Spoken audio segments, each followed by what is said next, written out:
మన శివశక్తి కార్యాలయానికి ఒక అతిథి వచ్చారు, పాస్టర్ రవీంద్రనాథ్ గారు. You open your Telugu Bible, ఎంత స్పష్టమైన భాష ఉంటుందంటే తెలుగు బైబిల్లో షాబాలాబా రెంబాబాలా గాబాలాబాలా ప్రయాణించుగాక మార్గ మధ్యంలో మరి నాయన ఏ అవరోధాలు లేకుండా పైకి వెళ్ళునుగాక హోలీ జీసస్ అన్నాడు అనుకుని ఎగరుతుంది. ఆ విషయం మీద నాకు క్లారిటీ వచ్చింది కదా. బట్ ఒక పాయింట్ మీరు కట్ చేయకుండా వేయాలి. అసలు ఏది కట్ చేయ విగ్రహారాధన, మీ భాషలో విగ్రహారాధన, హిందుత్వంలో అర్చామూర్తి ఆరాధన. దీంతో మీకు కానీ మీ దేవుడికి కానీ వచ్చిన సమస్య ఏంటి? Concept of God in Hinduism ఏంటి అని అంటే ఫిలాసాఫికల్గా మాట్లాడితే, తార్కికంగా మాట్లాడితే హిందూ ఫిలాసాఫికల్గానే తార్కికంగా ఫిలాసాఫికల్గా ప్రసాదం తినకపోతే నేను చంపుతాను అనేది ఉంటుంది. నరకానికి పడవేస్తాను, నడుకుతాను, అదే చంపుతాను, నరకానికి సంథింగ్ వెరీ రిలేటెడ్ అన్నమాట. స్పష్టంగా పెద్ద స్టేట్మెంట్ కదా, స్పష్టంగా చెప్పండి. ధర్మశాస్త్ర సంబంధమైన ఆచారాలను కొట్టివేయడానికి వచ్చాను అని ఏసేమని చెప్పాడా? ఆయన చాలా థియలాజికల్గా మాట్లాడతాడు ప్రతిదీ, అర్థం కాకుండా కాదు. ఈశ్వరుణ్ణి అర్చామూర్తిగా ఆరాధన చేసుకోవటం అనేది రాజ్యాంగపరంగా హిందువులకి ఉన్న హక్కా కాదా? ఖచ్చితంగా హక్కే. దాన్ని మీరు ఎలా తప్పుపడతారు? ఒక్కడే ఉన్న దేవుణ్ణి పరిచయం చేయడంలో తప్పే ఉంది. ఒక్కడే ఉన్న దేవుణ్ణి పరిచయం చేస్తే మీకు వచ్చిన అభ్యంతరం ఏంటి? దేవుడు అనే వ్యక్తి నా పేరుతో మీరు కొట్టుకుని చావండి అని అయితే ఖచ్చితంగా చెప్పాడు కదా మీవాడు. చెప్పలే. యజుర్వేదము 32వ అధ్యాయం 3వ వచనంలో ఉంటుంది, నా తస్య ప్రతిమ అస్తి, నాకు ఎలాంటి ప్రతిమ ఉండదు. దాని మీనింగ్ ఏంటి? నేను నా తండ్రి ఏకమై ఉన్నామంటాడు. అలాగే నా శిష్యులు నా యందు ఏకమై ఉన్నట్లుగా అన్నాడు నెక్స్ట్ వెంటనే. మరి శిష్యులు కూడా దేవుడు లేనప్పుడు ప్రభువా ఈ నెల అంతా ఏదన్నా పాపం చేసి ఉంటాయి, ఈ వారం అంతా ఏదన్నా పాపం చేసి ఉంటాయి. నాకు సువార్త చెప్పొద్దండి, ఆన్సర్ చెప్పండి. విగ్రహాలు ఉలకవు పలకవు, మనుషులు తయారు చేసిన విగ్రహాలు అంటారు. ఈ బైబిల్ ఉలికిద్దా పలికిద్దా? అలా కాదు కదా, అందులో ఉన్న దేవుడి వాక్యం ఉంది, మాట్లాడిద్దా? నాకు వినపడిద్దా? మీకు వినపడుతుందా? టైఫాయిడ్, మలేరియా, డెంగ్యూ ఇలాంటివన్నీ కూడా బయట కనిపెట్టారు. వెరీ రీసెంట్గా కరోనా వైరస్కి కూడా బయట నుంచే మెడిసిన్ వచ్చింది తప్ప భారతదేశంలో ఎవడు ఏం కనిపెట్టారు నాకు చెప్పండి ఒకసారి. మీరే మాట్లాడారు కదా, కరోనా వైరస్కి బయట నుంచి మెడిసిన్ వచ్చిందా?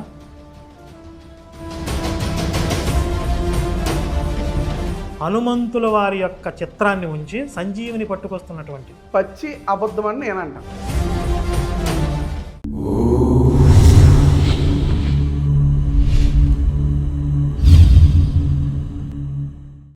అందరికీ నమస్కారం. ఈరోజు మన శివశక్తి కార్యాలయానికి ఒక అతిథి వచ్చారు, పాస్టర్ రవీంద్రనాథ్ గారు. గతంలో రవీంద్రనాథ్ గారు ఎక్స్ క్రిస్టియన్ ప్రవీణ్తో ఒక డిబేట్ చేశారు. అందులో మాట్లాడినటువంటి కొన్ని అంశాలని తీసుకొని ఇప్పుడు మనం చర్చ పెట్టబోతూ ఉన్నాం.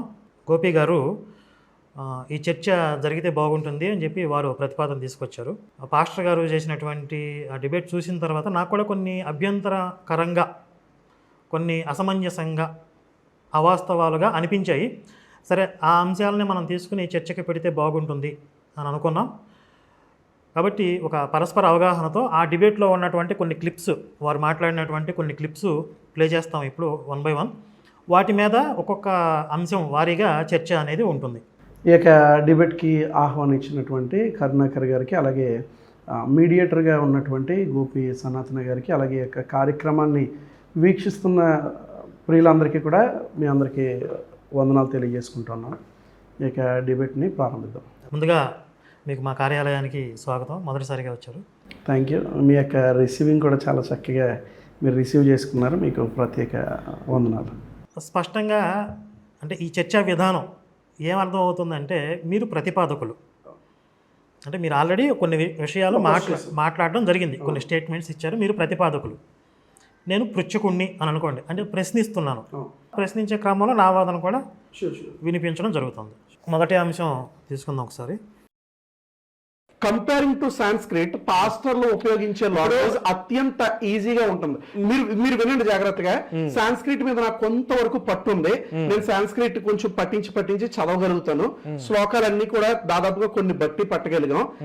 ఇలాంటి నేను ఒక మాట చెప్పిన కొన్ని కొత్త శ్లోకాలు వినినప్పుడు నాకే చాలా కొత్తగా అనిపిస్తుంటది. నేను రామాయణం కంప్లీట్ చేశాను, భారతం కంప్లీట్ చేశాను, కొన్ని పురాణాలు కంప్లీట్ చేశాను. ఇవన్నీ చదివిన నాకే ఇప్పటికీ కూడా ఎవరన్నా పౌరోహిత్యం చెప్పే వ్యక్తి దగ్గరికి వెళితే ఆ వ్యక్తి చదివే మంత్రాలు చాలా విచిత్రంగా ఉంటాయి. ఎంత విచిత్రంగా ఉంటాయంటే దాన్ని రికార్డింగ్ చేసుకుని పట్టి విని దాన్ని డీకోడ్ చేసుకోవాల్సినటువంటి పరిస్థితి, లేదా ఆ యొక్క ఆరిజిన్ ఎక్కడుంది, ఏ బుక్ లో నుంచి చెప్పాడు వెతుక్కుని దాని అర్థం తెలుసుకోవాలంటే చాలా కష్టంగా ఉంటుంది. కానీ ఈ ఓపెన్ యువర్ తెలుగు బైబిల్ ఎంత స్పష్టమైన భాష ఉంటుందంటే తెలుగు బైబిల్లో చాలా చక్కగా ఇంగ్లీష్ మీడియం చదువుకున్న వాడికి కూడా తెలుగు అర్థమయ్యే విధంగా ఉంటుంది. పాస్టర్లు మాట్లాడే భాష చాలా విచిత్రంగా ఉంటుంది, అర్థం కాకుండా ఉంటుంది అని చెప్పి ప్రవీణ్ అదే బుక్లో రాసినట్లున్నాడు. అంటే తెలుగు బైబిల్లో కూడా అర్థం కాని భాష ఉంటుందని ఆయన చెప్పినట్లున్నాడు. బైబిల్లో ఉన్నటువంటి తెలుగు కంటే మీ సంస్కృతం చాలా కాంప్లికేటెడ్గా ఉంటుంది అనేది మీరు చెప్పారు, అవునా? అయితే ఇక్కడ నా ప్రశ్న ఏంటంటే, మీరు సంస్కృతం గురించి ప్రస్తావన చేశారు. అప్పుడు మీరు దేంతో కంపేర్ చేయాలి? హెబ్రూతో కంపేర్ చేయాలి, ఎందుకంటే మూల భాష కదా. ఇప్పుడు మీరు తెలుగు బైబిల్ గురించి మాట్లాడుతున్నప్పుడు సంస్కృతానికి తెలుగు అనువాదం ఉంది. ఇప్పుడు శ్రీమద్ భగవద్గీత ఉంది, సంస్కృత మూల శ్లోకాలకి తెలుగు అనువాదం ఉంటుంది.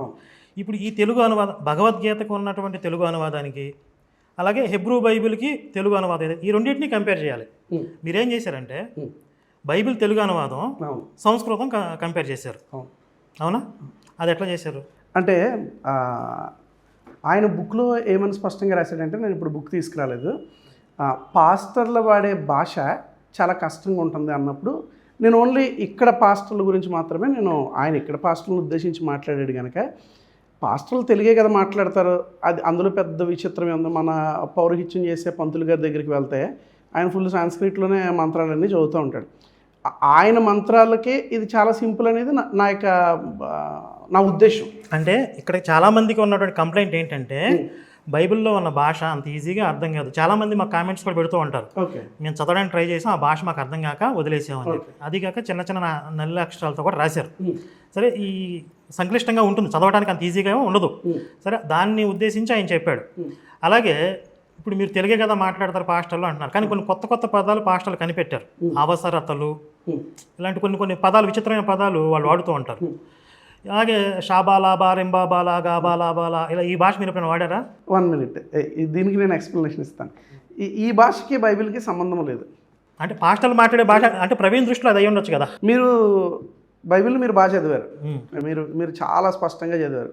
కరుణాకర్ గారి గురించి మాట్లాడుతున్నాను నేను. కరుణాకర్ గారు బైబిల్ మీద మంచి గ్రిప్ ఉన్న వ్యక్తి, రైట్? ఇప్పుడు కరుణాకర్ గారే చెప్పాలి సాంస్క్రిట్ ఈజీయా తెలుగు ఈజీయా. మీరు మళ్ళీ హీబ్రూ దగ్గరికి వెళ్ళద్దు, ఎందుకంటే హీబ్రూ అనేది వెరీ టఫెస్ట్ లాంగ్వేజ్, నేను ఒప్పుకుంటాను, రైట్? మీరు షబారీబా గురించి మాట్లాడారు కనుక అది అసలు ఇక్కడ కాంటెక్స్ట్ కాదు, ఎందుకంటే ఆ భాష బైబిల్లో ఎక్కడ లేదు. మరి పాస్టర్లు ఎందుకు మాట్లాడుతున్నారు అలాగా? ఎందుకు మాట్లాడుతున్నారు అని అంటే, ఒక కల్ట్ తీసుకుని వచ్చారు కొంతమంది. ఫ్రాంక్లీ స్పీకింగ్, ఎవరు తీసుకొచ్చారు? ఎవరు అనేది మనం ఆరిజిన్ ఎలా చెప్పగలుగుతాం? ఎవరు అనేది ఇప్పుడు ఆ పెంతుకోస్తు సంఘం అనేది ప్రారంభమైనప్పుడు, అంటే దానికి ఏమైనా అర్థం ఉందా అసలు? షాబాలాబాలా, రింబోలా దానికి అర్థం మరి వాళ్ళకే తెలియాలి. మీరు ఎప్పుడు వాడలేదు? నేను ఎప్పుడు దాని అవసరం ఏంటంటారు? అది దేవదూతల భాష అంటారు కదా బైబిల్లో. మీకు అది దేవదూతల భాష అని అంటారు. ఎప్పుడైతే ఆ మేడపైన గదిలో అనుభవం కలిగిందో, అప్పుడు పేతురుకి ఆ మేడపైన ఉన్న వారికి అనుభవం కలిగిందో, అక్కడ భాషలు మాట్లాడినప్పుడు అందరికీ అర్థమైంది.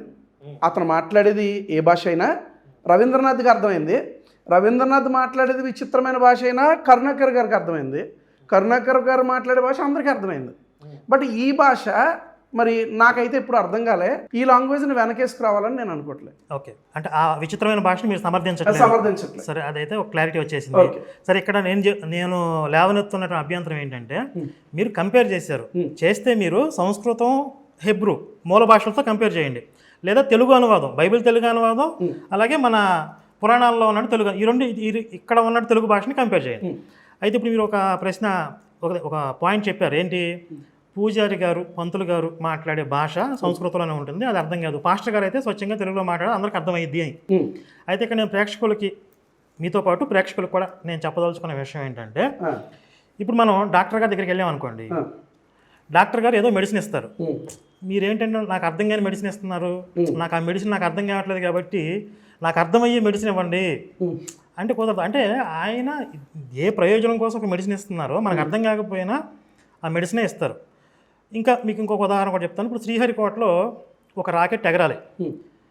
శ్రీహరికోటలో రాకెట్ ఎగరాలంటే సైంటిస్టులు ఏం చేస్తారు, దానికి ఒక కోడింగ్ ఇస్తారు, దానికి ఒక సైంటిఫిక్ ఫార్ములాతో దాన్ని చేస్తారు. అక్కడ వాళ్ళు మాట్లాడే భాష మనకు అర్థం కానవసరంలా. ఇప్పుడు నేను ఒక భారతీయుడిని, మీరు ఇస్రో వాళ్ళు మా భారతీయ శాస్త్రవేత్తలకు సంబంధించిన మీరు మాకు అర్థమయ్యే భాషలో మాట్లాడాలి, మాకు అర్థం కాని సైన్స్లో మాట్లాడుతున్నారు అంటే రాకెట్ ఎగరదు అక్కడ. అక్కడ సరే, అక్కడ ఒక పాస్టర్ గారు వచ్చి పరలోకమందున్న తండ్రి ఈ రాకెట్ బాగా ప్రయాణించుగాక, మార్గ మధ్యంలో మరి నాయన ఏ అవరోధాలు లేకుండా పైకి వెళ్ళునుగాక, హోలీ జీసస్ అన్నాడు అనుకోండి, ఎగరదు. దాని సైంటిఫిక్ కోడింగ్ కావాలి దానికి. అంటే అక్కడ అర్థం అవ్వటం కాదు ఇంపార్టెంట్. అలాగే ఇప్పుడు మన అర్చకులు కావచ్చు, పురోహితులు కావచ్చు, వేద ఆశీర్వచనం చేస్తున్నారంటే ఆ సైంటిఫిక్ లాంగ్వేజ్ ఏదైతే మనకి సంస్కృతంలో ఋషులు ఇచ్చారో అలా ఆ శబ్దాలని పలికితేనే దాని ప్రయోజనం అనేది ఉంటుంది. మనకు అర్థం కావటం అర్థం కాకపోవడం కాదు, ఆ శబ్దం యొక్క ప్రయోజనాన్ని ఎవరికైతే రీచ్ అవ్వాలో దాన్ని వాళ్ళు అందుకోవడమే ఇంపార్టెంట్ అక్కడ. అలాగే ఇప్పుడు మనకు వేద సాహిత్యం గురించి లేకపోతే పురాణం తెలుసుకోవడానికి, చదువుకోవడానికి మనకి తెలుగు అనువాదం ఉంది. అది నా పాయింట్ మీకు అర్థమైందా? అర్థమైంది, నాకు అర్థమైంది. అర్చకులు ఎందుకు వేదంలో ఆశీర్వచనం ఇస్తారు, వేద ఆశీర్వచనం ఇస్తారంటే దాని ప్రయోజనం నెరవేరాలి. మనకు అర్థమయ్యే భాషలో ఇప్పుడు శుభాకాంక్షలు నేను కూడా చెప్తాను, మీరు బాగుండాలి, చక్కగా మీ ప్రయాణం బాగా జరగాలి, వెళ్ళేటప్పుడు మీకు ఆరోగ్యం, నేను కూడా చెప్తాను. కానీ నాకు నా మాటలకు అంత శక్తి ఉండకపోవచ్చు, కానీ వేద శబ్దానికి ఆ శక్తి ఉంటుంది కాబట్టి వాళ్ళు ఆ భాషతోనే మాట్లాడతారు. ఇప్పుడు నాదొక ప్రశ్న ఏంటి అని అంటే, ఇప్పుడు ఆ వేద శబ్దముతో పిలిస్తేనే భగవంతుడు పలుకుతాడా, ఏ లాంగ్వేజ్లో పిలిచినా భగవంతుడు పలుకుతాడా? ఇక్కడ భగవంతుడితో మనం సంభాషిస్తున్నామా లేదా అని కాదు, వేద ఆశీర్వచనం గురించి చెప్తున్నా.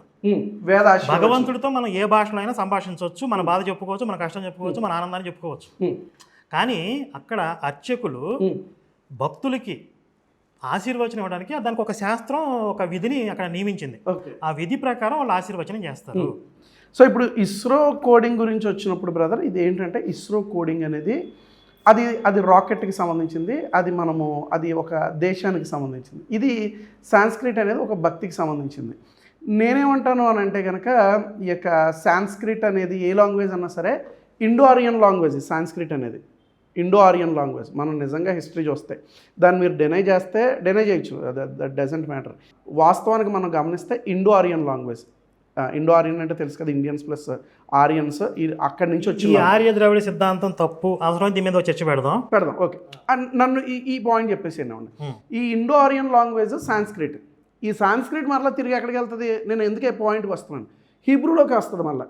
వీటన్నిటికీ ఈ పర్షియన్ లాంగ్వేజ్ అనేది ఒక మీడియేటర్గా పనిచేస్తుంది. హీబ్రూ, సాంస్క్రిట్, మధ్యలో పర్షియన్ లాంగ్వేజ్. మీరు చూడండి, ఈ ఛాయ్ అనే పదం ఉందో చూసారా, ఇప్పటికీ పర్షియాలో ఛాయ్, టీ, ఇవన్నీ కూడా కొన్ని కామన్ వర్డ్స్ ఉన్నాయి. నాకు ఒక ఇరాన్ ఫ్రెండ్ ఒక ఆయన ఒకసారి మీట్ అయ్యాడు. ఇక్కడ మనకి టాపిక్ డైవర్ట్ అవుతుంది. ఇప్పుడు భాష గురించి చర్చ కాదు ఇది. మీరు ఏ విషయాన్ని ఏ విషయంతో కంపేర్ చేశారు, అక్కడ ఏ ఉద్దేశంతో మాట్లాడారు అనే దాని గురించి చర్చ. అంటే ఇక్కడ నేను చెప్పాక, నేను పృచ్చుకుని మీరు మాట్లాడిన విషయం మీద నాకు అభ్యంతరం ఉన్నంత వరకు నేను ప్రశ్నిస్తున్నాను. దాని మీద మీ దగ్గర నుంచి వచ్చిన సమాధానం నాకు సంతృప్తికరంగా ఉంది అనుకోండి, సరే, నాకు ఎక్కడితో సరిపోతుంది. లేదు, అంతకు మించి ఇంకా సమాధానం వచ్చే అవకాశం లేదు అన్నా కూడా నేను అది వదిలేసి వేరే టాపిక్కి వెళ్తాను. ఎందుకంటే ఇప్పుడు మనం చర్చించాల్సిన విషయాలు చాలా ఉన్నాయి.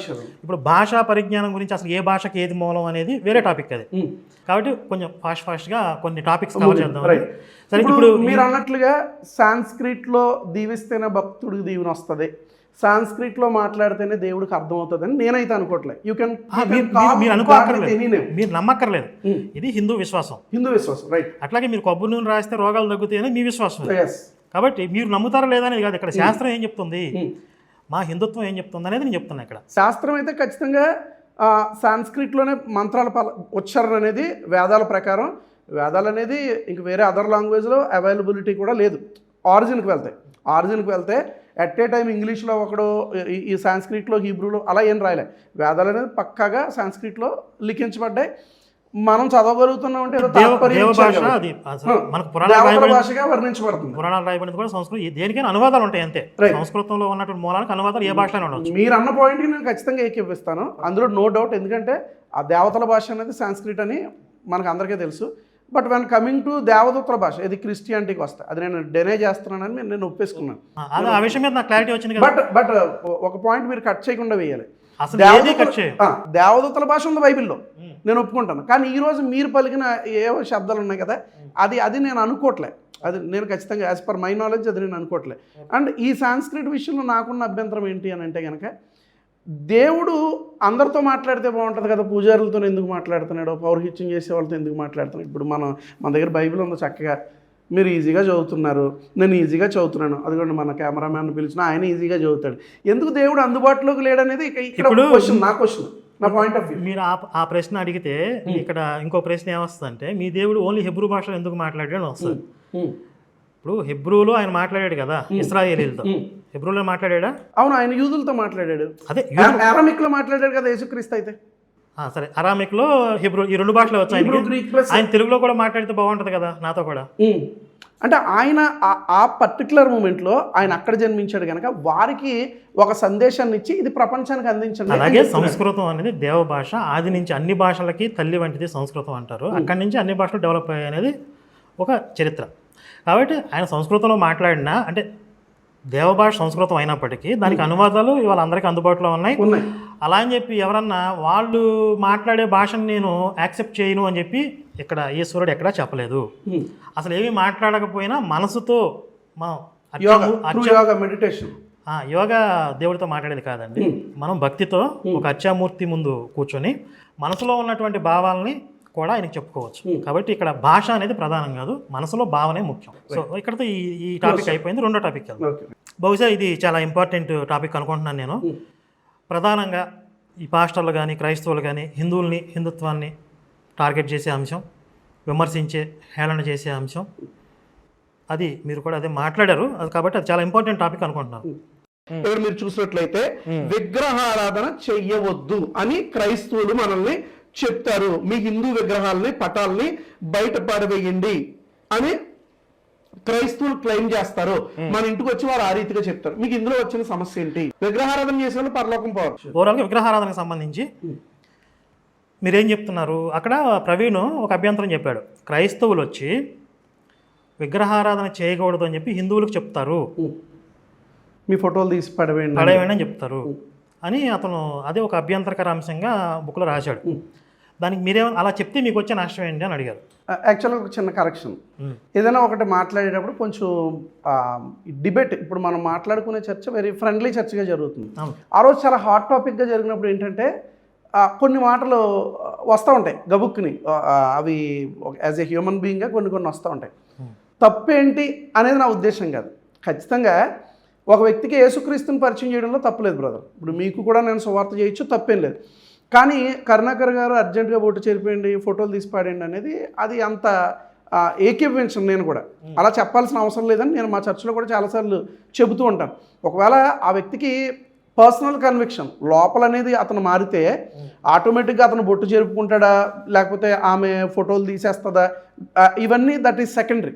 దేవుడు ఇవి చూడగానే హృదయం చూస్తాడనేది నా ఇంటెన్షన్. బట్ ఏంటంటే ఆ రోజు మాట్లాడే ఎమోషన్లో కొంచెం నేను తీసేస్తే తప్పేంటని ఉపయోగించాను కదా, చెబితే తప్పేంటి అనేది ఖచ్చితంగా అలా చెప్పకూడదని నేను కూడా అంటాను. మీరు వెనక్కి తీసుకుంటాను ఆ స్టేట్మెంట్ వెనక్కి తీసుకుంటాను. ఓకే, తీసేస్తే తప్పేంటి, అదే వాళ్ళు వచ్చి అలా చెప్తే తప్పేంటి అని మీరు ఇప్పుడు దాన్ని మీ మాట వెనక్కి తీసుకున్నారు. ఇప్పుడు విగ్రహారాధన గురించి మనం ఇంకొకటి దాంట్లోనే మీరు మాట్లాడిన దాంట్లో చివరిలో విగ్రహారాధన, మీ భాషలో విగ్రహారాధన, హిందుత్వంలో అర్చామూర్తి ఆరాధన, దీంతో మీకు కానీ మీ దేవుడికి కానీ వచ్చిన సమస్య ఏంటి? అంటే ఇక్కడ మీ దేవుడికి అని అడుగుతున్నారు, దేవుడు అనేవాడు ఉంటే ఒకడే ఉంటాడు కదా, మరి మనందరికి ఒకడే దేవుడు కదా అని అడగొచ్చు. ఇక్కడ నా ఉద్దేశం కూడా స్పష్టంగా చెప్పాలి కాబట్టి మీ దేవుడికి నేను ఎందుకు అంటున్నానంటే మీ దేవుడు కల్పితం, ఇది నా అభిప్రాయం. స్పష్టంగా నా అభిప్రాయం. మీ బైబిల్లో ఎవరైతే దేవుడిగా ఒక క్యారెక్టర్ ఉందో అది కల్పితం. పుట్టలేదంటారు అసలు క్రియేట్ చేయబడ్డాడు. అంటే యేసు, నా ఉద్దేశం యేసు కాదు కదా దేవుడు, ఓకే, యెహోవా. యెహోవా గురించి మీరు మాట్లాడుతున్నారు. యేసు పుట్టాడు అనుకుందాం, నష్టమే లేదు, పుట్టాడు, ఆయన కూడా దేవుడు కాదు, సాధారణ మనిషి, కొన్ని మిరాకిల్స్ యాడ్ చేశారు, సరే అది వేరే టాపిక్. ఇక్కడ నా ఉద్దేశం ఏంటంటే యెహోవా, ముఖ్యంగా విగ్రహారాధన, పాపం, విగ్రహారాధన చేసే వాళ్ళని చంపండి, నరకండి అని మాట్లాడినవన్నీ పాత నిబంధనలు యెహోవా అక్కడి నుంచి వస్తాయి కదా. అవును, అవును. ఈ యెహోవా అనే క్యారెక్టర్ని తయారు చేసిన వాడికి, ఆ ఐడియాలజీని ఫాలో అవుతున్న మీకు అసలు విగ్రహారాధనతో వచ్చిన సమస్య, మీ బాధ ఏంటి? ఇప్పుడు మీరు మా ఆఫీస్కి వచ్చారు కదా, ఒక అమ్మవారి విగ్రహం ఉంది, నేను చక్కగా అక్కడ అమ్మవారి దగ్గరికి వెళ్ళి నమస్కారం పెట్టుకుని దీపం వెలిగించుకుంటాం. దీనివల్ల మీ ఇంట్లో ఉన్న మీకు ఏమైనా ఇబ్బంది కలుగుతుందా? లేదా మీ దేవుడి క్యారెక్టర్ తయారు చేసిన వాళ్ళకి, మీ దేవుడిగా చెప్పబడుతున్న వాళ్ళకి ఎందుకు అంత బాధ ఏంటి? బాధ కాదు. ఇప్పుడు ఎలా అయితే మీరు మా దేవుడిని దేవుడు కాదు, నేను నమ్మన క్యారెక్టర్ అని అన్నారో, అట్ ది సేమ్ టైం మాకు అదే ఆ యొక్క అభిప్రాయం ఉండడంలో తప్పలేదు కదా. మీరే దేవుడిని అయితే పూజిస్తున్నారో, ఆరాధిస్తున్నారో, వారిని ఉన్నారు అని మేము కూడా పరిగణించట్లే. పాయింట్. అయితే ఇప్పుడు హిందూయిజంలో ఉన్నటువంటి ఆ యొక్క పాయింట్ ఆఫ్ వ్యూ ఏంటంటే, దీన్ని థియోలాజికల్గా మాట్లాడితే concept of God in Hinduism అనే సబ్జెక్టు ఒకటి ఉంది. థియోలాజికల్గా concept of God in Hinduism ఏంటి అని అంటే, ఫిలాసాఫికల్గా మాట్లాడితే, తార్కికంగా మాట్లాడితే, ఈ యొక్క హిందూ ఫిలాసాఫికల్గానా తార్కికంగానా? ఫిలాసాఫికల్గా. Okay. Concept of God in Hinduism గురించి మనం మాట్లాడుకుంటే, హిందూయిజంలో ఎక్కడా కూడా మీ దేవుణ్ణి ప్రచారం చేయండి అనేది లేదు. మీ దేవుణ్ణి ఇతరులకు పరిచయం చేయండి అనేది ఈ కాన్సెప్ట్ లేదు. బట్ కొన్ని పురాణాల్లోకి మనం వెళ్తే, ఈవెన్ శివపురాణంలో కూడా చూస్తే, నన్ను ఆరాధించిన వాడిని నరకానికి పాడేస్తానంటాడు శివపురాణంలో. నా దగ్గర కొటేషన్స్ కూడా ఉన్నాయి, నేను ఇస్తాను. నా వీడియోస్లో కూడా ఉన్నాయి, మీరు ప్లే చేసేయచ్చు తర్వాత ఎప్పుడైనా. నా షార్ట్స్ వీడియోస్ రిలీజ్ చేస్తాను. ఈవెన్ ప్రసాదం తినకపోతే కూడా చంపుతాను అనేటువంటి వచనాలు కూడా ఉన్నాయి, అవి కూడా నేను వీడియోలో ఉన్నాయి. ప్రసాదం తినకపోతే నేను చంపుతాను అనేది ఉంటుంది. నరకానికి పడవేస్తాను, నడుకుతాను, అదే చంపుతాను, నరకానికి సంథింగ్ వెరీ రిలేటెడ్ అనమాట. స్పష్టంగా పెద్ద స్టేట్మెంట్ కదా, స్పష్టంగా చెప్పండి. దాని తర్వాత మీరు ఆధారం ఇవ్వాలి, మళ్ళీ నేను రెఫరెన్స్ చూపించాలి, మళ్ళీ గివ్ మీ సమ్ టైం, నేను ఇస్తాను. సో ఈ type of point of view హిందూయిజంలో కూడా ఉంది. దాన్ని మీరు పట్టించుకోవట్లేదు. ఎక్కువగా బైబిల్లో ఫోకస్ చేయబడింది ఆ ఫిలాసఫీ. ఏ ఫిలాసఫీ బైబిల్లో? నేను తప్ప వేరే దేవుడు మీకు ఉండకూడదు. నిర్గమకాండం 20వ అధ్యాయం ఆయన ఆ యొక్క మొదటి 4 ఆజ్ఞలు దేవునికి సంబంధించినవి కదా. పైన ఆకాశం అందే కానీ, కింద భూమి అందే కానీ, భూమి కింద నీళ్ళు అందే కానీ, నేను తప్ప వేరే ప్రతిమ దేవుడు మీరు. పాత నిబంధన కొట్టేయబడింది అంటారు కదా. పాత నిబంధన కొట్టివేయబడిందంటే మరి అప్పుడు పాత నిబంధన చింపేసి పక్కన పడేది కదా. అదే కదా కొట్టివేయబడింది. ఇన్ ది సెన్స్ ఏంటంటే ఆచారాలు కొట్టివేయబడ్డాయి. ఆచార సంబంధమైన భక్తికి క్రిస్టియానిటీకి సంబంధం లేదు. ఇప్పుడు ఫర్ ఎగ్జాంపుల్ ఒక మాట తీసుకుందాం. విశ్రాంతి దినం రోజు ఎవరిని స్వస్థపరచకూడదు అనేది వారి పాయింట్ ఆఫ్ వ్యూ. ఆచారం, అది ఆచారం. ఇప్పుడు ఈయనేం అడుగుతున్నాడంటే, విశ్రాంతి దినం రోజు నీ ఎద్దు పడిపోతే నువ్వు తీయవా అని అడుగుతున్నాడు యేసుక్రీస్తు. మీకు తెలిసిందే కదా, పరిచయులు వీళ్ళని అడుగుతున్నప్పుడు కౌంటర్ పార్ట్గా ఆయన అడుగుతాడు, విశ్రాంతి దినం రోజు ఎద్దు పడిపోతే నువ్వు తీయవా, విశ్రాంతి దినం రోజు నీకు ఏదన్నా శ్రమ కలిగితే నువ్వు దాన్ని చెయ్యవా. అవును, యేసు నేను ధర్మశాస్త్రాన్ని నెరవేర్చడానికే కానీ కొట్టివేయడానికి రాలేదని చెప్పాడు కదా. అందుకే నేను అదే చెప్తున్నాను. అక్కడ ఆయన స్పష్టంగా ఇప్పుడు మీరు చెప్పినట్లుగా ధర్మశాస్త్ర సంబంధమైన ఆచారాలను కొట్టివేయడానికి వచ్చాను అని యేసు ఏమని చెప్పాడా? ఆయన చాలా థియలాజికల్గా మాట్లాడతాడు ప్రతిదీ. అర్థం కాకుండా కాదు, చాలా అర్థమయ్యేలాగే అర్థవంతంగానే మనం అర్థం చేసుకోవాలి. నేను నా బుక్లో కూడా రాసి నర్మగర్భంగా మాట్లాడుతూ ఉంటాడు యేసు అని చెప్పి, దానికి ఆధారాలు కూడా ఇస్తాను. అలా కాదు. ఇప్పుడు అలా మాట్లాడితే, ఇందాక మనం సాంస్క్రిట్ మాట్లాడుకున్నాం బ్రదర్, సాంస్క్రిట్లో కూడా మనం అర్థం చేసుకోవాలి. ఇక్కడ మళ్ళీ మీరు పాయింట్ డైవర్ట్ అయిపోతుంది. ఇక్కడ భాషకి సంబంధించింది కాదు ఇది.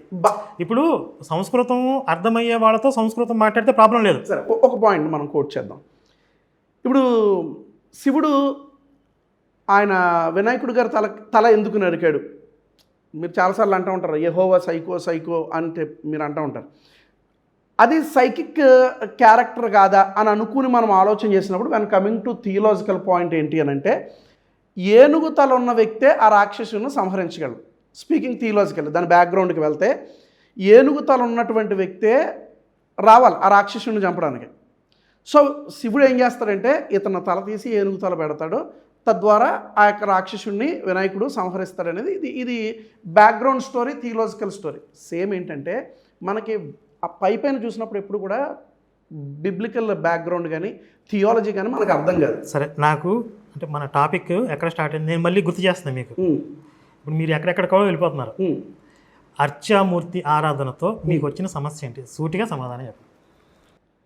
దేవుడు ఒక్కడే కదా, ఒక్కడనే మనం ఆరాధిద్దాం అనేది మా యొక్క ఉద్దేశం. అవును, ఆ ఒక్కడే ఈశ్వరుడు, మీరు కూడా మా ఈశ్వరుడిని ఆరాధించండి.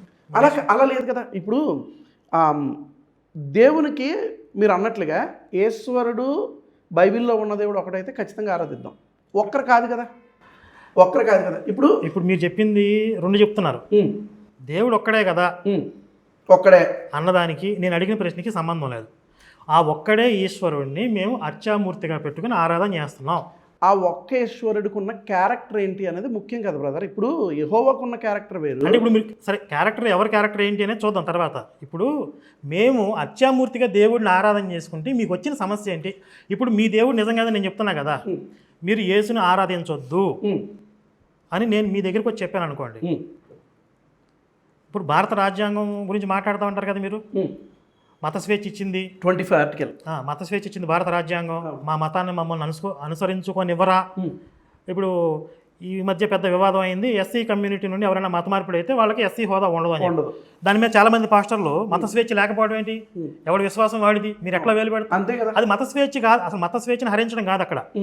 అక్కడ సబ్జెక్ట్ వేరే. దానికి కూడా నేను క్లారిటీగా వీడియో చేశాను. కానీ మీరేం మాట్లాడుతున్నారు? మత స్వేచ్ఛ ఉండాలి, ఎవడిష్టం వాడిది అని చెప్తున్నారు కదా.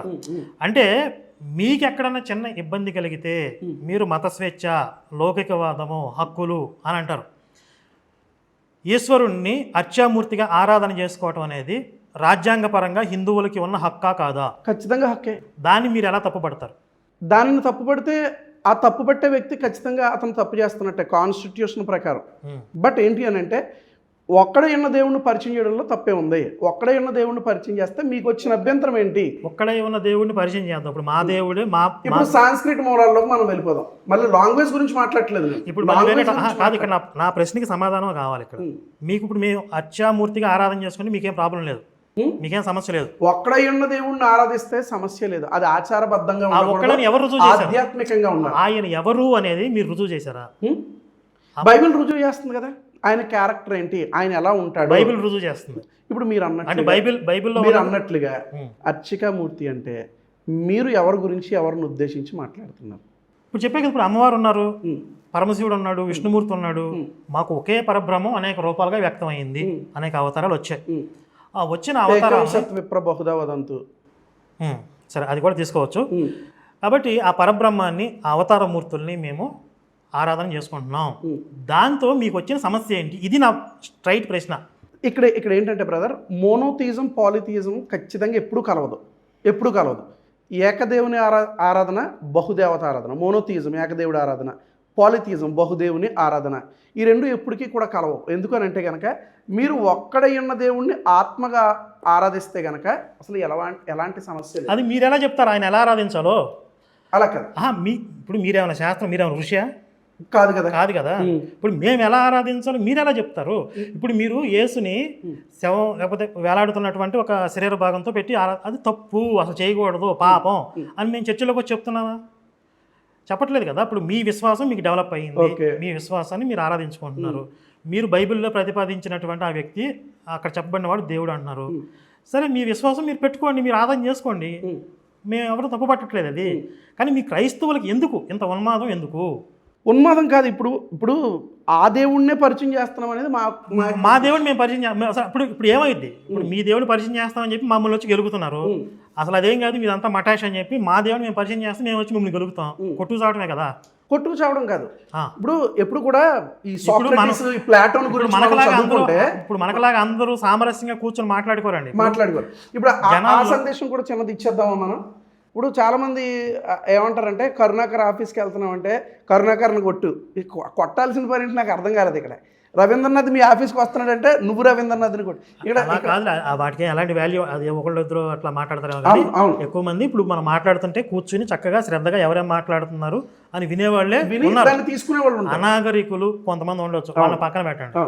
కాకపోతే ఇప్పుడు చరిత్రలో చూసుకున్నా కూడా నువ్వు నమ్ముతున్న విశ్వాసం తప్పు, నా విశ్వాసమే రైటు అని ఒక ఏదైతే ఉన్మాద భావజాలం ఉంటుందో అది ఎంతో రక్తపాతానికి కారణమైంది, అనేక యుద్ధాలకి కారణమైంది. ఈ రోజుకి కూడా నా దేవుడే కరెక్ట్, నువ్వు నమ్ముతున్న దేవుడు తప్పు కాబట్టి నిన్ను చంపుతా అనేవాళ్ళు లేరా? ఉన్నారు కదా. అంటే ఆ భావజాలం తప్పు కదా.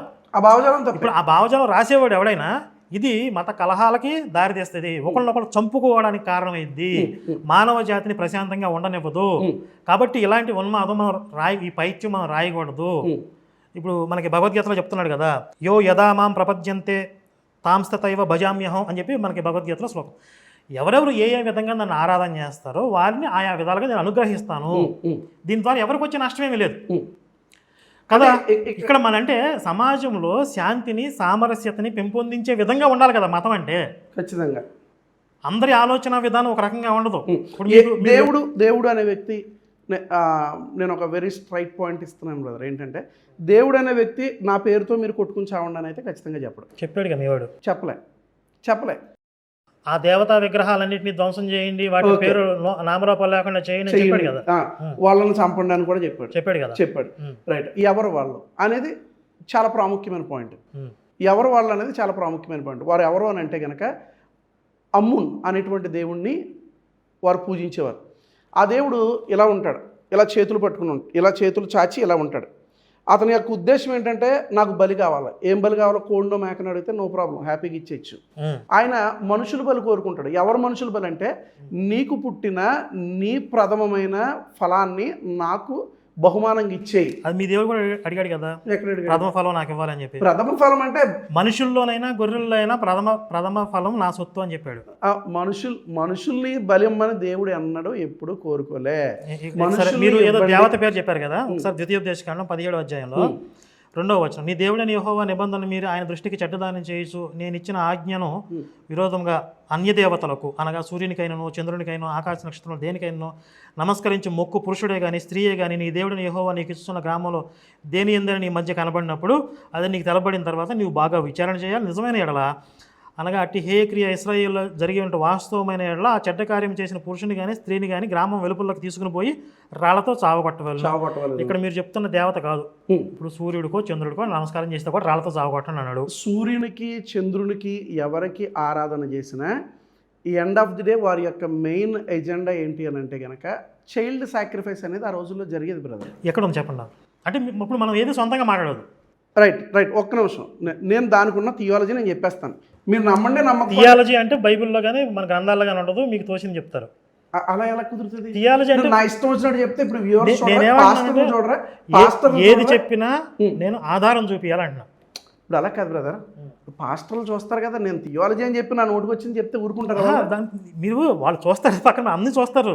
మీరు నన్ను పాయింట్ చెప్పనట్లే, ఆధారం చూపించి మాట్లాడారు. మీరు నన్ను పాయింట్ చెప్పండి, చెప్పి ఆధారం ఇవ్వండి. సూర్యదేవుడు రాగాడ్ అనేవారు, చక్కగా ఇక్కడ ఎలా నమస్కారం చేస్తారు అక్కడ అలాగే నమస్కారం చేస్తారు. అంటే వీరికి దేవుడు ఏం చెప్తున్నాడంటే నేనే నిజమైన దేవుడిని, నన్ను ఆరాధించండి అనేది అక్కడ ఒక పాయింట్. నెంబర్ 2 ఏంటంటే ఈ విగ్రహారాధనలో నెమ్మదిగా దిగుతూ ఎక్కడికి వెళ్తారంటే నరబలుల దగ్గరికి వెళ్తారు కనుక అసలు అటువైపు మీరు చూడడానికి వీల్లేదు, అలాంటి వారిని బ్రతకనివ్వడానికి కూడా వీల్లేదు అనేది ఆయన చెప్తాడు. ఈవెన్ చిన్న పిల్లల్ని కూడా విడిచిపెట్టదు, ఎందుకంటే వారి బ్లడ్ లైన్ మంచిది కాదు. వారి నరనరాల్లో ఏముంటుందంటే బలి కోరుకుంటూ ఉంటారు, వారు నరనరాల్లో మానవుని యొక్క బలి కోరుకుంటారు అనేది అక్కడ ఉన్నటువంటి దానికి ఆధారం ఇవ్వండి అంటున్నా. దానికి ఆధారం నేను ఇప్పుడు చెప్పాను కదా, బైబిల్ ఎక్కడ చూపినారు. అశ్వరోత్ గురించి ఇందాక నేను చెప్పాను కదా, అమ్మున్ గురించి ఇందాక నేను చెప్పాను కదా, లేవికాండము 18వ అధ్యాయం 21, తర్వాత 2 నుంచి 5 వచనాలు ఒకసారి మనం చదువుకుందాం. ఒకసారి చదివి వినిపించిన టైం వేస్ట్ అంటారా? నేను చెప్పింది ఇప్పుడు సూర్యుడికి చంద్రుడికి మొక్కిన ఎడల రాళ్లతో సాగొట్టను అన్నాడు. అవును. మీరు లేవికాండంలో చూపించే దేవతలు వేరు. నేను సూర్యునికి బలిమ్మని చెప్పారని నేను ఎప్పుడు చెప్పలేదు. అదే కదా అడుగుతుంది. ఎండ్ ఆఫ్ ది డే వారు ఎక్కడికి వెళ్తారు, ఎండ్ ఆఫ్ ది డే వారు ఎక్కడికి లింక్ పెట్టుకోవద్దు. విస్తారమైన విగ్రహారాధన ఎక్కడికి తీసుకుని వెళ్తుంది అనేది ఇక్కడ నా పాయింట్. సూర్యుడికి బలిస్తారని నేను పాయింట్ అదే కదా నేను అడుగుతాను. కావాలంటే రిపీట్ చేసి ఇప్పుడు 18:21 నేను చదివి వినిపిస్తాను. నేను అడిగేది స్పష్టంగా అర్థం చేసుకోండి. ఇప్పుడు వేరే దేవతలను పూజించిన వాళ్ళని ఎందుకు చంపమన్నాడు అంటే పిల్లల్ని బలి ఇచ్చే ఆచారాలు ఉన్నాయి కాబట్టి. సూర్యుడికి చంద్రుడికి మొక్కినా కూడా చంపమని చెప్పాడు. సూర్యుడికి చంద్రుడికి పిల్లల్ని ఎక్కడ బలి ఇచ్చారు? సరే మీరు చెప్పిన ఎందుకు చంపాలి? ఎండ్ ఆఫ్ ది డే వారి యొక్క ఆరాధన ఎక్కడికి వెళ్తుందంటే మెయిన్ గాడ్ మొలేక్ దగ్గరికి వెళ్ళిపోతారు వాళ్ళు. నేను ఇందాక అమ్మున్ అని చెప్పాను, క్షమించాలి, మొలేక్ దగ్గరికి వెళ్ళిపోతారు. లేవికాండం 18వ అధ్యాయము అని మీరు ఎలా చెప్తారు? ఇప్పుడు ఇర్మియా దాంట్లో మేము ఆకాశ దేవతకు ఆరాధన చేసుకుంటాం, ఆకాశ దేవతను ఆరాధించినప్పుడే మేము సుఖంగా శాంతిగా బ్రతికాము. ఈ యెహోవాను ఆరాధించిన దగ్గర నుంచి మాకు కష్టాలు వచ్చాయి అని చెప్పి వాళ్ళు చెప్తారు. ఇప్పుడు వాళ్ళు ఆకాశ దేవతకి ఆరాధన చేసుకుంటే మేము బ్రహ్మాండంగా సుఖంగా ఉన్నాము అని చెప్తున్నారు కదా వాళ్ళు. కాదు మీరు పిల్లలు బలిస్తున్నారు మీరు ఎలా చెప్తారు? ఇప్పుడు వాళ్ళ విషయం వాళ్ళు చెప్తారు. మీరు పిల్లలు బలి చేస్తారు తర్వాత వదిలేస్తే కాబట్టి మిమ్మల్ని ఇప్పుడే చంపేస్తానేంటి? ఇప్పుడు ఒకవేళ పిల్లల్ని ఎవరైనా ఒకళ్ళిద్దరిని బలిచ్చినా అలా లేదు, అక్కడితో పోద్దనుకోండి. ఒకవేళ మీరు ముందే చంపేస్తున్నారు కదా, పిల్లల్ని పెద్దవాళ్ళు అందరినీ చంపేస్తున్నారు కదా, మీరు మీరు మీరు సాధించింది ఏంటి అక్కడ? మీరు ఎలా చెప్తున్నారంటే నీకు ఫ్యూచర్లో ఏదో రోగం వచ్చే అవకాశం ఉంది కాబట్టి ఇప్పుడే చంపేస్తా నిన్ను అని చెప్తున్నారు మీరు. పైగా మీ ఫ్యామిలీ మొత్తాన్ని చంపేస్తా, నీకేదో చిన్న ప్రాబ్లం వచ్చే అవకాశం ఉంది ఫ్యూచర్లో కాబట్టి నిన్ను నీ ఫ్యామిలీని చంపేస్తా అని చెప్తున్నారు. అంటే వీరు చేసిన పాపాల గురించి కూడా ఇక్కడ మనం మాట్లాడాలి, విస్తారమైన పాపాల గురించి. సరే, పాపాలు చేస్తే అది వేరే టాపిక్. నేను మాట్లాడేది వాళ్ళ విశ్వాసం ఒకటి పెట్టుకుని వాళ్ళ దేవతలను ఆరాధన చేసుకుంటున్నారు. ఎందుకు ఇది మాట్లాడుతాం అంటే రిలేటెడ్ హిందుత్వం. ఈరోజు హిందుత్వాన్ని కూడా మీరు అదే విధంగా క్రిటిసైజ్ చేస్తున్నారు. అదే పాత నిబంధనలో ఉన్నటువంటి ఓ పక్క కొట్టేయబడింది అంటున్నారు, ఓ పక్క అదే మాట్లాడుతూ ఉంటారు. కొట్టివేయబడ్డమంటే ఆచారాలు కొట్టివేయబడ్డాయి. నేను అదే చెప్తున్నాను కదా బ్రదర్, ఆచారాలు కొట్టివేయబడ్డాయి తప్ప భక్తి కొట్టివేయబడ్డాయి. ఇప్పుడు మీకు ఇంకొక క్లిప్ మీదే ప్లే చేస్తాను, ఒకసారి వినండి. మనది ఇంకా ఈ టాపిక్ ఇంకా దీని రిలేటెడే. ఈ బ్లడ్ చూసినప్పుడు అంటే ఆ రక్తం షేప్లో ఉన్న ఆ రక్తము కలర్లో ఉన్న ఆ యొక్క వైన్ చూసినప్పుడు ఏమనిపించాలంటే కనుక ఇది క్రీస్తు రక్తము, అది పట్టుకున్న బ్రెడ్ ఇది క్రీస్తు శరీరము, ఇది తింటున్న నాలో పవిత్రత వస్తుంది అనే కాన్సెప్ట్ అంతే. మీరే మాట్లాడారు ఇది. అంటే దీని ఉద్దేశం ఏంటి? ఆ యేసు రక్తం ఎక్కడ దొరికిద్ది అని ప్రవీణ్ అడిగితే బహుశా మీరు చెప్పినట్టున్నారు. అవును అవును అంతే కదా. అవును, హిందువులు విగ్రహారాధన చేస్తారు మీరు అవహేళనగా మాట్లాడుతూ ఉంటారు కదా, దీనికి ఒకసారి అప్లై కంపేరిటివ్గా చూద్దాం. ఇప్పుడు ఈరోజు అర్చామూర్తిని ఎందుకు పెట్టుకున్నాం మనం అంటే హిందువులు ఒకప్పుడు భగవంతుడు అవతారం తీసుకున్నాడు, రాముడిగా, కృష్ణుడిగా, నరసింహస్వామిగా, ఇలా ఇత్యాది అవతారాలు తీసుకున్నాడు. ఆ అవతారాలు ఇప్పుడు ఉన్నాయా భూమి మీద? లేవు. అంటే పరమాత్మ ఆయన నిరాకార నిర్గుణ పరబ్రహ్మం. అక్కడి నుంచి మన సౌలభ్యం కోసం, మనల్ని రక్షించడం కోసం ఒక అవతారం, ఒక మెట్టు దిగొచ్చాడు. ఆ అవతారాలు కూడా ఇప్పుడు మనకు అందుబాటులో లేవు. కాబట్టి ఆ అవతారాలని మనం గుర్తు చేసుకుంటూ, ఆ అవతారం యొక్క తత్వాన్ని మనం గుర్తు చేసుకుంటూ ఒక అర్చామూర్తిని పెట్టుకుని ఆ అర్చామూర్తిలో దైవశక్తిని ఆవాహన చేసుకుని ఒక శాస్త్రోక్త విధానంలో ఆరాధన చేసుకుంటున్నారు. ఇప్పుడు అట్లాగే మీరు చెప్పింది ఏంటి? యేసు రక్తం అనేది, యేసు రక్తం వల్ల పవిత్రత వస్తుందా లేదా అనేది ఇప్పుడు మన చర్చ కాదు. కానీ మీ విశ్వాసం గురించి మాట్లాడుతున్నా. దానికి శాస్త్రీయంగా రుజువైందని నేను చెప్పట్లా. మీ విశ్వాసం ఏంటి? యేసు రక్తం వల్ల పవిత్రత వస్తుంది అని. కానీ ఇప్పుడు ఆ యేసు రక్తం అందుబాటులో లేదు కాబట్టి మీరు సాదృశ్యంగా వైన్ పెట్టుకుంటున్నారు.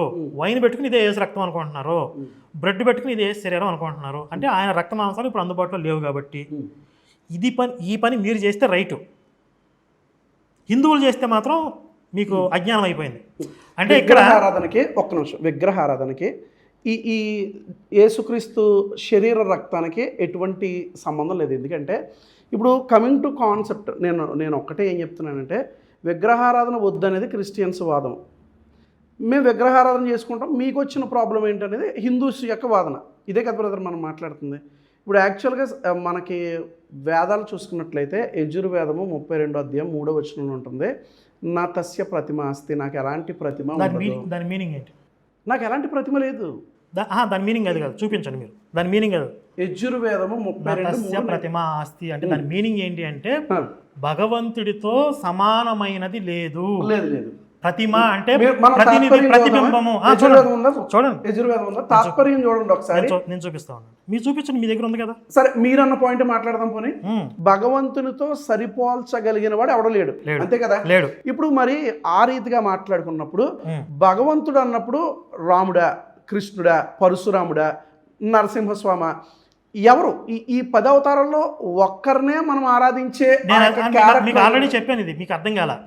ఒక్కడే పరబ్రహ్మం అనేక రూపాలుగా, అవతారాలుగా వ్యక్తమయ్యింది అని చెప్పాను నేను.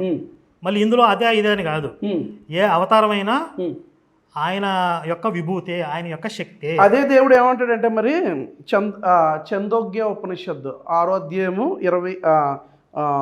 2.1లో ఏమంటాడంటే కనుక ఏకం అవిద్వైతం అంటాడు. అద్వితీయుడైన దేవుడు ఒక్కడే, అద్వితీయుడైన దేవుడు ఒక్కడే. ఆయనకు మరలా ప్రతిమలు అనేవి, మరలా పుట్టడం అనేది ఉండదనేది ఆ యొక్క కాన్సెప్ట్. మీరు యాజ్ ఇట్ ఈజ్గా అక్కడ ఉన్న మంత్రం అర్థం నాకు చూపించండి. ఇప్పుడు ఎందుకంటే మీకు సంస్కృతం మీకు వచ్చి ఉండవచ్చు, కానీ ఒక పదం దోషం చెప్పినా ఒక అక్షరం మార్చినా అర్థం మారిపోద్ది. ఇక్కడ మీరు చెప్తున్న వెర్షన్ తీసుకున్నా కూడా ఆయన ఒక్కడే. ఇప్పుడు నేను చెప్తుంది అదే కదా, ఈశ్వరుడు ఒక్కడే. మరి ఒక్కడే అంటున్నారు మీరు. నాకు చిన్న టైమే ఉండే, నేను క్వశ్చన్ వేస్తాను.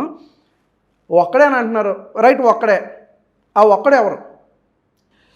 మళ్ళీ మీరు మొదలుకు వస్తున్నారు. ఆ ఒక్కడే ఎవరు? ఇప్పుడు నేను చెప్తుంది మీకు అర్థమవుతుందా? అనేక అవతారాలు సింపుల్ గా అర్థమైతే చెప్తా. ఇప్పుడు విష్ణుమూర్తి అవతారాలు ఉన్నాయి. కొలైడ్ అవుతుంది. ఒక నిమిషం చెప్తాను. విష్ణుమూర్తి, రాముడు, కృష్ణుడు ఎవరు అవతారాలు? విష్ణుమూర్తి అవతారం. నరసింహస్వామి, మత్స్యము, కూర్మము, మరి ఇందులో ఎవరు విష్ణుమూర్తి అంటే? ఆయన పైనుండి ఇక్కడ భూమి మీదకి వచ్చినప్పుడు ఇన్ని అవతారాలు ఎత్తాడు. ఇదే కదా మీ కాన్సెప్ట్ అంటే? ఇప్పుడు విష్ణుమూర్తి ఆయన పైనున్నంతసేపు విష్ణుమూర్తి, కిందకు వచ్చాక భూమి మీదకి వచ్చాక ఇన్ని అవతారాలు ఎత్తాడు అనేది మీ కాన్సెప్ట్. మీ ప్రశ్నలో అసలు అర్థం లేదు, నాకు అర్థం కావట్లేదు. విష్ణువు యొక్క అవతారం అంటున్నాను. అవును. ఆ విష్ణువు యొక్క అవతారాల్లో అంశావతారాలు ఉన్నాయి, పూర్ణ అవతారం ఉన్నాయి. కాదు, అంశావతారాలు ఉన్నాయి, పూర్ణ అవతారం ఉన్నాయి, పరిపూర్ణ అవతారం ఉంది. ఇప్పుడు అంటే ఒక్కొక్క అవతారానికి ఒక్కొక్క శక్తి ఉంటుంది. పరశురాముడు అంశావతారం, ఆవేశ అవతారం కూడా ఉంటుంది. రాముడు పూర్ణ అవతారం, కృష్ణుడు పరిపూర్ణ అవతారం. ఇట్లా డెప్త్కి వెళ్తే అలా ఉంది. కానీ ఈ అవతారాలన్నీ కూడా ఒకే విష్ణువు నుండి వచ్చాయి, అది కాన్సెప్ట్ ఇక్కడ. అలాగే సకల దేవతా స్వరూపాలు అన్నీ కూడా ఒకే పరబ్రహ్మ నుండి వచ్చాయి, అది మేము చెప్తున్నాం. ఇందులో మీకు అర్థం కాదు ఏంటి? ఇక్కడ మీకు కొలైడ్ అవుతున్నట్లుగా అనిపించట్లేదు లేదా? ఇప్పుడు మీరు ఒకే దేవుడు అని చెప్తూ యేసు దేవుడు అంటారు, యెహోవా దేవుడు అంటారు, పరిశుద్ధాత్ముడు. ఇప్పుడు బహుదేవతారాధన చేస్తున్నది మీరు. కరెక్ట్ పాయింట్కి వచ్చారు. నేను ఎక్కడికైతే తీసుకురావాలనుకుంటున్నానో అక్కడికే వచ్చారు. త్రిత్వం వేరు, త్రిమూర్తులు వేరు. చాలా డిఫరెన్స్ ఉంది ఇందులో. మరలా త్రిత్వం అంటే తండ్రి, కుమార, పరిశుద్ధాత్మలు ముగ్గురు వేరు వ్యక్తులుగా కనిపించిన ఒక్కడే ఉన్న దేవుడు, మోనోథియిజం. శివుడు వేరు, బ్రహ్మ వేరు, విష్ణు వేరు. వీరి అందులో కూడా నేను ఒక స్టేట్మెంట్ ఇచ్చాను ఏంటంటే, బ్రహ్మ ద క్రియేటర్ ఆయనకు ఉన్నటువంటి టైటిల్. మీరు కాన్సెప్ట్ ఆఫ్ హిందూయిజంలో చూస్తే Brahma the creator, Vishnu the protector, రక్షించేవాడు. అందుకే మీరు చూడండి, అవతారాలు ఆయనే ఎత్తి ఈ యొక్క భూమి మీద జరిగినటువంటి రక్షణ సమయంలో ఆయనే వస్తాడు తప్ప బ్రహ్మ ఎప్పుడు కిందకు వచ్చినట్లుగా, లేకపోతే బ్రహ్మ ఎప్పుడు రక్షించినట్లుగా ఈ టైప్ ఆఫ్ ఎప్పుడు ఇప్పుడు ఒక్కొక్క తత్వంగా వ్యక్తమైంది పరబ్రహ్మము. ఆ తత్వం ఏ ప్రయోజనం కోసం వచ్చిందో ఆ కార్యమే చేస్తారు. ఇప్పుడు అంత మాత్రాన వీళ్ళందరూ కలిసి పరబ్రహ్మంలో వచ్చిన మీరు ఎట్లా చెప్తారు? ఇప్పుడు మీ బైబిల్లో ఆధారం లేదు, వీళ్ళు ముగ్గురు ఒకటే అని చెప్పడానికి. ఏ ఒప్పుకోడు? పరలోకం వెళ్ళి నాకు ఒక తండ్రి కుడి పార్శ్వం కూర్చున్నాడు. యోహాను సువార్త 14వ అధ్యాయము మీరు ఒకసారి చదివితే, నేను నా తండ్రి ఏకమై ఉన్నామంటాడు. అలాగే నా శిష్యులు నా యందు ఏకమై ఉన్నట్లుగా అన్నాడు నెక్స్ట్ వెంటనే. మరి శిష్యులు కూడా దేవుళ్ళు లేనప్పుడు? ఇప్పుడు ఈయన మాట్లాడింది తండ్రి గురించి మాట్లాడినప్పుడు శిష్యుల గురించి కూడా మాట్లాడాడు కదా. శిష్యుల గురించి మాట్లాడింది ఆయన ఏమంటున్నాడు అంటే కనుక, నేను నా శిష్యులు ఒకటే పని మీద చేస్తున్నాం. నువ్వు నేను ఏకమై ఉన్నట్లుగా వీరు కూడా నా యందు ఏకమై ఉండున్నట్లుగా నేను వీరిని ప్రార్థించుతున్నాను అంటాడు. అంటే ఏకమై ఉండడం, ఏకీభవించడం. ఏ విషయంలో? ఆయన చెప్పే విషయాన్ని ఏకీభవించడం. అది తండ్రి నేను ఏకీభవించాం, మీరు కూడా మాతో ఏకీభవించండి అని. మీరు ఆ ఒక్క చిన్న బిట్టు పట్టుకెళ్ళి మరి ఇప్పుడు ఆయన ఒక మాట అంటాడు, యోహాను సువార్త 14వ అధ్యాయము 1-2 వచనాల్లో, మీ హృదయములు కలవరపడనీయకండి, దేవుని ఇంట అనేక నివాసములు కలవు, దేవుని యందు విశ్వాసం ఉంచుచున్నారు కనుక నా యందును విశ్వాసం ఉంచండి అని అన్నాడు. శిష్యుల యందు విశ్వాసం ఉంచండి అని ఆయన చెప్పలే. విశ్వాసం అనేది దేవుని యందే ఉండాలి. అందుకే ఆయన ఒక మాట అంటాడు, దేవుని యందు విశ్వాసం ఉంచుచున్నారు కనుక దేవుని యందు అంటే నా యందు కూడా మీరు విశ్వాసం ఉంచండి. ఆయన ఏం చెప్పాడు? తండ్రివైన నిన్నును నీవు పంపిన క్రీస్తును ఎరుగుటి. అంటే రెండు వేరు వేరని చెప్పాడు. దేవుడు వేరు, ఆ దేవుడు పంపిన నేను వేరు, రెండు వేరు వేరని చెప్పాడు. నేను ఒకటే చెప్పట్లేదు కదా ఇప్పుడు. మరి ఇంకేంటి? నేను ఒక్కటే చెప్పట్లేదు, 3 persons 1 God అని చెప్తున్నాను. ముగ్గురు వ్యక్తులు. మీరు ఎట్లా చెప్తున్నారంటే 2 2 4 అని చెప్పట్లేదు, కానీ 2 × 2 4. 1 × 1 × 1 అని చెప్తున్నాను నేను. 1 అని చెప్తున్నాను. సరే, మీరు 1+1. సరే, ఇప్పుడు మీరు వేరే టాపిక్ వెళ్ళిపోతుంది మనకి. అది కాదు, నాకు ఆన్సర్ రావట్లేదు. మీరు ఇప్పుడు మీరు ఏం చేశారంటే, వైన్ పట్టుకుని ఏసు రక్తం అనుకుంటున్నారు, అవును, బ్రెడ్ పట్టుకుని ఏసు శరీరం అనుకుంటున్నారు. మీరు ఇది మీ సౌలభ్యం కోసం మీరు ఏదైనా క్రియేట్ చేసుకుంటారు. సౌలభ్యం కోసం కాదు. మరి ఒక వ్యక్తి రక్షించబడిన తర్వాత బాప్తిస్మ అనేది మనం ఇస్తాం, అది అందరికీ తెలిసిందే. బాప్తిస్మ ఇవ్వడం ఏంటి అని అంటే కనుక, ప్రజలందరి ముందు కూడా క్రీస్తును సొంత రక్షకునిగా అంగీకరించడం. ఇప్పుడు కొన్ని చర్చెస్లో వారం కొన్ని చర్చెస్లో మంత్లీ ఇస్తూ ఉంటారు రొట్టె ద్రాక్షరసం. దీనికి మీనింగ్ ఏంటంటే కనుక, ప్రభువా ఈ నెల అంతా ఏదన్నా పాపం చేసి ఉంటే, ఈ వారం అంతా ఏదైనా పాపం చేసి ఉంటే. నాకు సువార్త చెప్పొద్దండి, ఆన్సర్ చెప్పండి. నేను ఆన్సర్ చెప్తున్నాను. ఇప్పుడు మీరు రిచువల్స్ మీకు ఇష్టమైనవి మీరు పెట్టుకున్నారండి క్రైస్తవంలో. ఇప్పుడు మీ మీ ఉద్దేశంలో అంటే బహుశా మీ ఉద్దేశం కూడా అదే అయ్యి ఉండదు. చాలామంది మాట్లాడుతుంటే నేను విన్నాను, అసలు పరమాత్మకి లేకపోతే ఈశ్వరుడికి దేవుడికి ఈ సృష్టిని కాదు సృష్టికర్తను ఆరాధించాలి, ఈ సృష్టిలో చేయబడినటువంటి వస్తువు ఆయనకి ఎట్లా సమానం అయ్యిద్ది, ఇది మాట్లాడుతూ ఉంటారు. మీరు కూడా అంటారు కదా ఎగ్జాక్ట్లీ కదా. కదా ఇప్పుడు రెడ్ వైన్ అనేది మనుషులు తయారు చేశారా, పరలోకం నుండి వచ్చిందా? ఆ దేవుడు కాదుగా. మరి యేసు రక్తంతో సమానం అంటున్నారు కదా, ఎట్లా మీరు ఎట్లా యేసు రక్తంతో సమానం చేస్తారు? ఇప్పుడు నేను వచ్చేసి ఒక చర్చి మీద పడి మీరు యేసు రక్తంతో రెడ్ వైన్ తీసుకెళ్ళి యేసు రక్తంతో సమానం చేస్తారా? మీరు యేసును అవమానిస్తున్నారని చెప్పి చెడమడా తిట్టేసి దొరికిన కొట్టేసి అందరినీ పస నరికేసాను అనుకోండి, నేను యేసుని పెద్ద ఫ్యాన్ రా నేను అని అనుకోండి, మరి కరెక్ట్ అన్నది? అలా కాదు కదా బ్రదర్. ఇప్పుడు అక్కడ యేసు రక్తాన్ని ఆయన దేవుడు అని చెప్పట్లేదు కదా. అక్కడ దేవుడు కాదండి. ఇప్పుడు యేసు రక్తానికి కూడా ఒక శక్తి ఉంది కదా, సింబాలిక్ గా. అదే చెప్తుంది. ఈ మాట నేను ఉపయోగిస్తే మా క్రైస్తవ సమాజం ఒప్పుకోదని నేను వినియోగించట్లే. సింబాలిక్ గా ఇది యేసు రక్తం అని చెప్తున్నాం. వాస్తవానికి 2000 సంవత్సరాల క్రితం చనిపోయిన యేసుక్రీస్తు రక్తం ఇప్పుడు దొరకదు కదా. అలాగే ఎప్పుడో లక్షల సంవత్సరాల క్రితం వేరే యుగాల్లో వచ్చిన అవతార మూర్తులు మనకు అందుబాటులో లేరు కాబట్టి మనం విగ్రహాన్ని ప్రతిష్ఠించుకుని ఆ విగ్రహం రూపంలో పరమాత్మని వారిని ధ్యానించుకుంటూ ఆ తత్వాన్ని చూసుకుంటూ మనం ఆరాధన చేసుకుంటున్నాం. ఇప్పుడు మీరు ఎట్లయితే మీ సౌలభ్యం కోసం రెడ్ వైన్ తీసుకెళ్ళి యేసు రక్తం అనుకుంటున్నారో, మనం ఇక్కడ విగ్రహాన్ని పెట్టుకుని పరమాత్మ అనుకుంటున్నాం. అంటే ఇప్పుడు మీరన్నీ మీ నెక్స్ట్ డిజైన్ చేసుకోవచ్చు. హిందుత్వాన్ని ఎందుకు గెలుపుతున్నారు మీరు? లేదు. ఇది ఒక మాట చెప్తాను, ఎవరు అభ్యంతర పడకూడదు. ఇది నా పాయింట్ ఆఫ్ వ్యూ. ఇంకొక ఎగ్జాంపుల్ కూడా చెప్తాను. ఇప్పుడు మీరు సృష్టిని ఆరాధన సృష్టికర్త చెప్తా ఉంటారు కదా. ఇప్పుడు ఈ బైబిల్ సృష్టి కాదా? బైబిల్ సృష్టి కాదా? సృష్టి అంటే మనుషులు సృష్టించిందనా? లేదుగా. బైబిల్ మనుషులు తయారు చేయాల? అది తయారు చేసిన మనుషులే, ప్రింటింగ్ కొట్టేది మనిషే. ఇప్పుడు మీరేమంటారు? విగ్రహాలు ఉలకవు పలకవు మనుషులు తయారు చేసిన విగ్రహాలు అంటారు. ఈ బైబిల్ ఉలికిద్దా పలికిద్దా? అలా కాదు కదా. అందులో ఉన్న దేవుడి వాక్యం ఉంది, మాట్లాడిద్దా? నాకు వినపడిద్దా? మీకు వినపడుతుందా? ఏమన్నా చదివితే అది ఆ టైంలో చూస్తే విగ్రహాన్ని చూస్తే మనకు దైవం కనపడిద్ది. అక్కడ విగ్రహమూర్తిని చూస్తే మాకు కూడా దైవం కనపడుతుంది. మీకు చదివితే కనపడుతుంది కదా, మాకు విగ్రహమూర్తిని చూస్తే కనపడుతుంది. అలాగే ఇది చేసింది మనిషి, ఇది కూడా ఒక పేపరే. చేసింది మనిషే, ప్రింట్ కొట్టింది మనిషే, నేను ఒప్పుకుంటాను. అందులో దేవుని వాక్యం ఉంది. విగ్రహమూర్తిలో కూడా భగవంతుడు అన్నాడు, మీరు చూడలేకపోతున్నారు. కానీ అప్పుడు మీరేం చేయాలి? యాక్సెప్ట్ చేయట్లేదు. మీరేం చేయాలి? ఇప్పుడు సృష్టిని ఆరాధించకూడదు అన్నప్పుడు బైబిల్ని కూడా మీరు వాల్యుబుల్గా చూడకూడదు. ఒక చిత్తు కాగితాన్ని ఎలా విసిరేస్తారో అలా విసిరేసినా కూడా మీకేమీ ఇబ్బంది కలగకూడదు. ఏంటి? ఒక చిత్తు కాగితాన్ని ఇప్పుడు మనకి పనికిరాని తోకానికి వేసేస్తాం.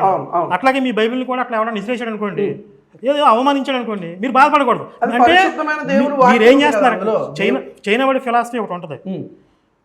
వాడు ఏం చేస్తాడంటే, చైనా వాడు మా భూభాగం ఏదైతే ఉందో ఇది మాదే, 100% మాదే, దీని మీద అసలు వివాదం లేదు. ఇప్పుడు నీ భూభాగం ఉంది కదా, ఇది నీదా నాదే చర్చ పెడదాం రా అంటాడు. ఆడి భూభాగం వరకు అసలు వివాదం లేదు. భారతదేశంలో ఉన్న భూభాగం అసలు నీదా నాదే తెలుసుకుందాం రా అంటాడు. ఇప్పుడు మీరు అదే ఒక కన్నింగ్ స్ట్రాటజీ అంటాను, ఏదో ఒకటి పేరు పెట్టుకోండి. మీ రిచువల్స్ అన్నీ మీకు అనుకూలంగా సౌలభ్యంగా అన్నీ డెవలప్ చేసుకున్నారు. మీరు సృష్టికర్త అని మీరు ఏదైతే ఫిలాసఫీ అవన్నీ మీకే తగులుతాయి.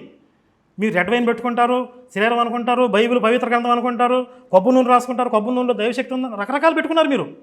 కానీ హిందుత్వంలో శాస్త్రోక్తంగా పెట్టుకున్నటువంటి విగ్రహ ఆరాధన, అర్చామూర్తి ఆరాధన కావచ్చు, లేకపోతే ఒకే పరబ్రహ్మ అనేక రూపాలుగా వ్యక్తమైందని చెప్పే ఫిలాసఫీ కావచ్చు, దీన్ని మీరు టార్గెట్ చేసి మాట్లాడతారు. అంటే ఒక మనిషి దేవుణ్ణి ఎలాగా విగ్రహంలో ప్రాణప్రతిష్ఠ, మీ బైబిల్లోకి ఎలా వస్తుంది శక్తి? అసలు ఎలా మీ బైబిల్లోకి ఎలా? అది స్పష్టంగా దేవుడు మాట్లాడిన వాక్యం మనిషి లిఖించాడు. దీనికి చాలా డిఫరెన్స్ ఉంది. దేవుడు మాట్లాడింది మనిషి లిఖించాడు, కానీ ఇక్కడ మనిషే దేవునికి ప్రాణం పోస్తుంది. అదే కదా నేను చెప్పేది. ఏంటంటే ఈ పుస్తకం తయారైంది పరలోకం నుండి ఏమైనా వచ్చిందా? ఇక్కడ భూమి మీద పరలోకంలో అయితే రాలేదు కదా.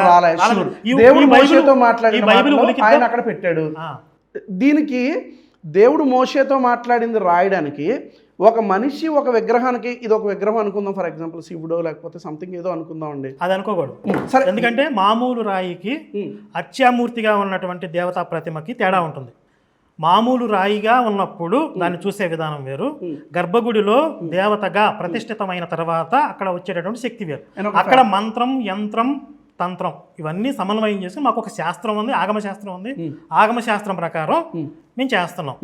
దీంట్లో మిమ్మల్ని ఏమి ఇబ్బంది పెట్టట్లా, మీ మతాన్ని మేమేం ప్రశ్నించట్లా. కానీ మీరు వచ్చి ఎందుకు కెలుగుతున్నారు హిందుత్వాన్ని? ఇబ్బంది పెడుతున్నారు ఇప్పుడు చెప్పలేదుగా.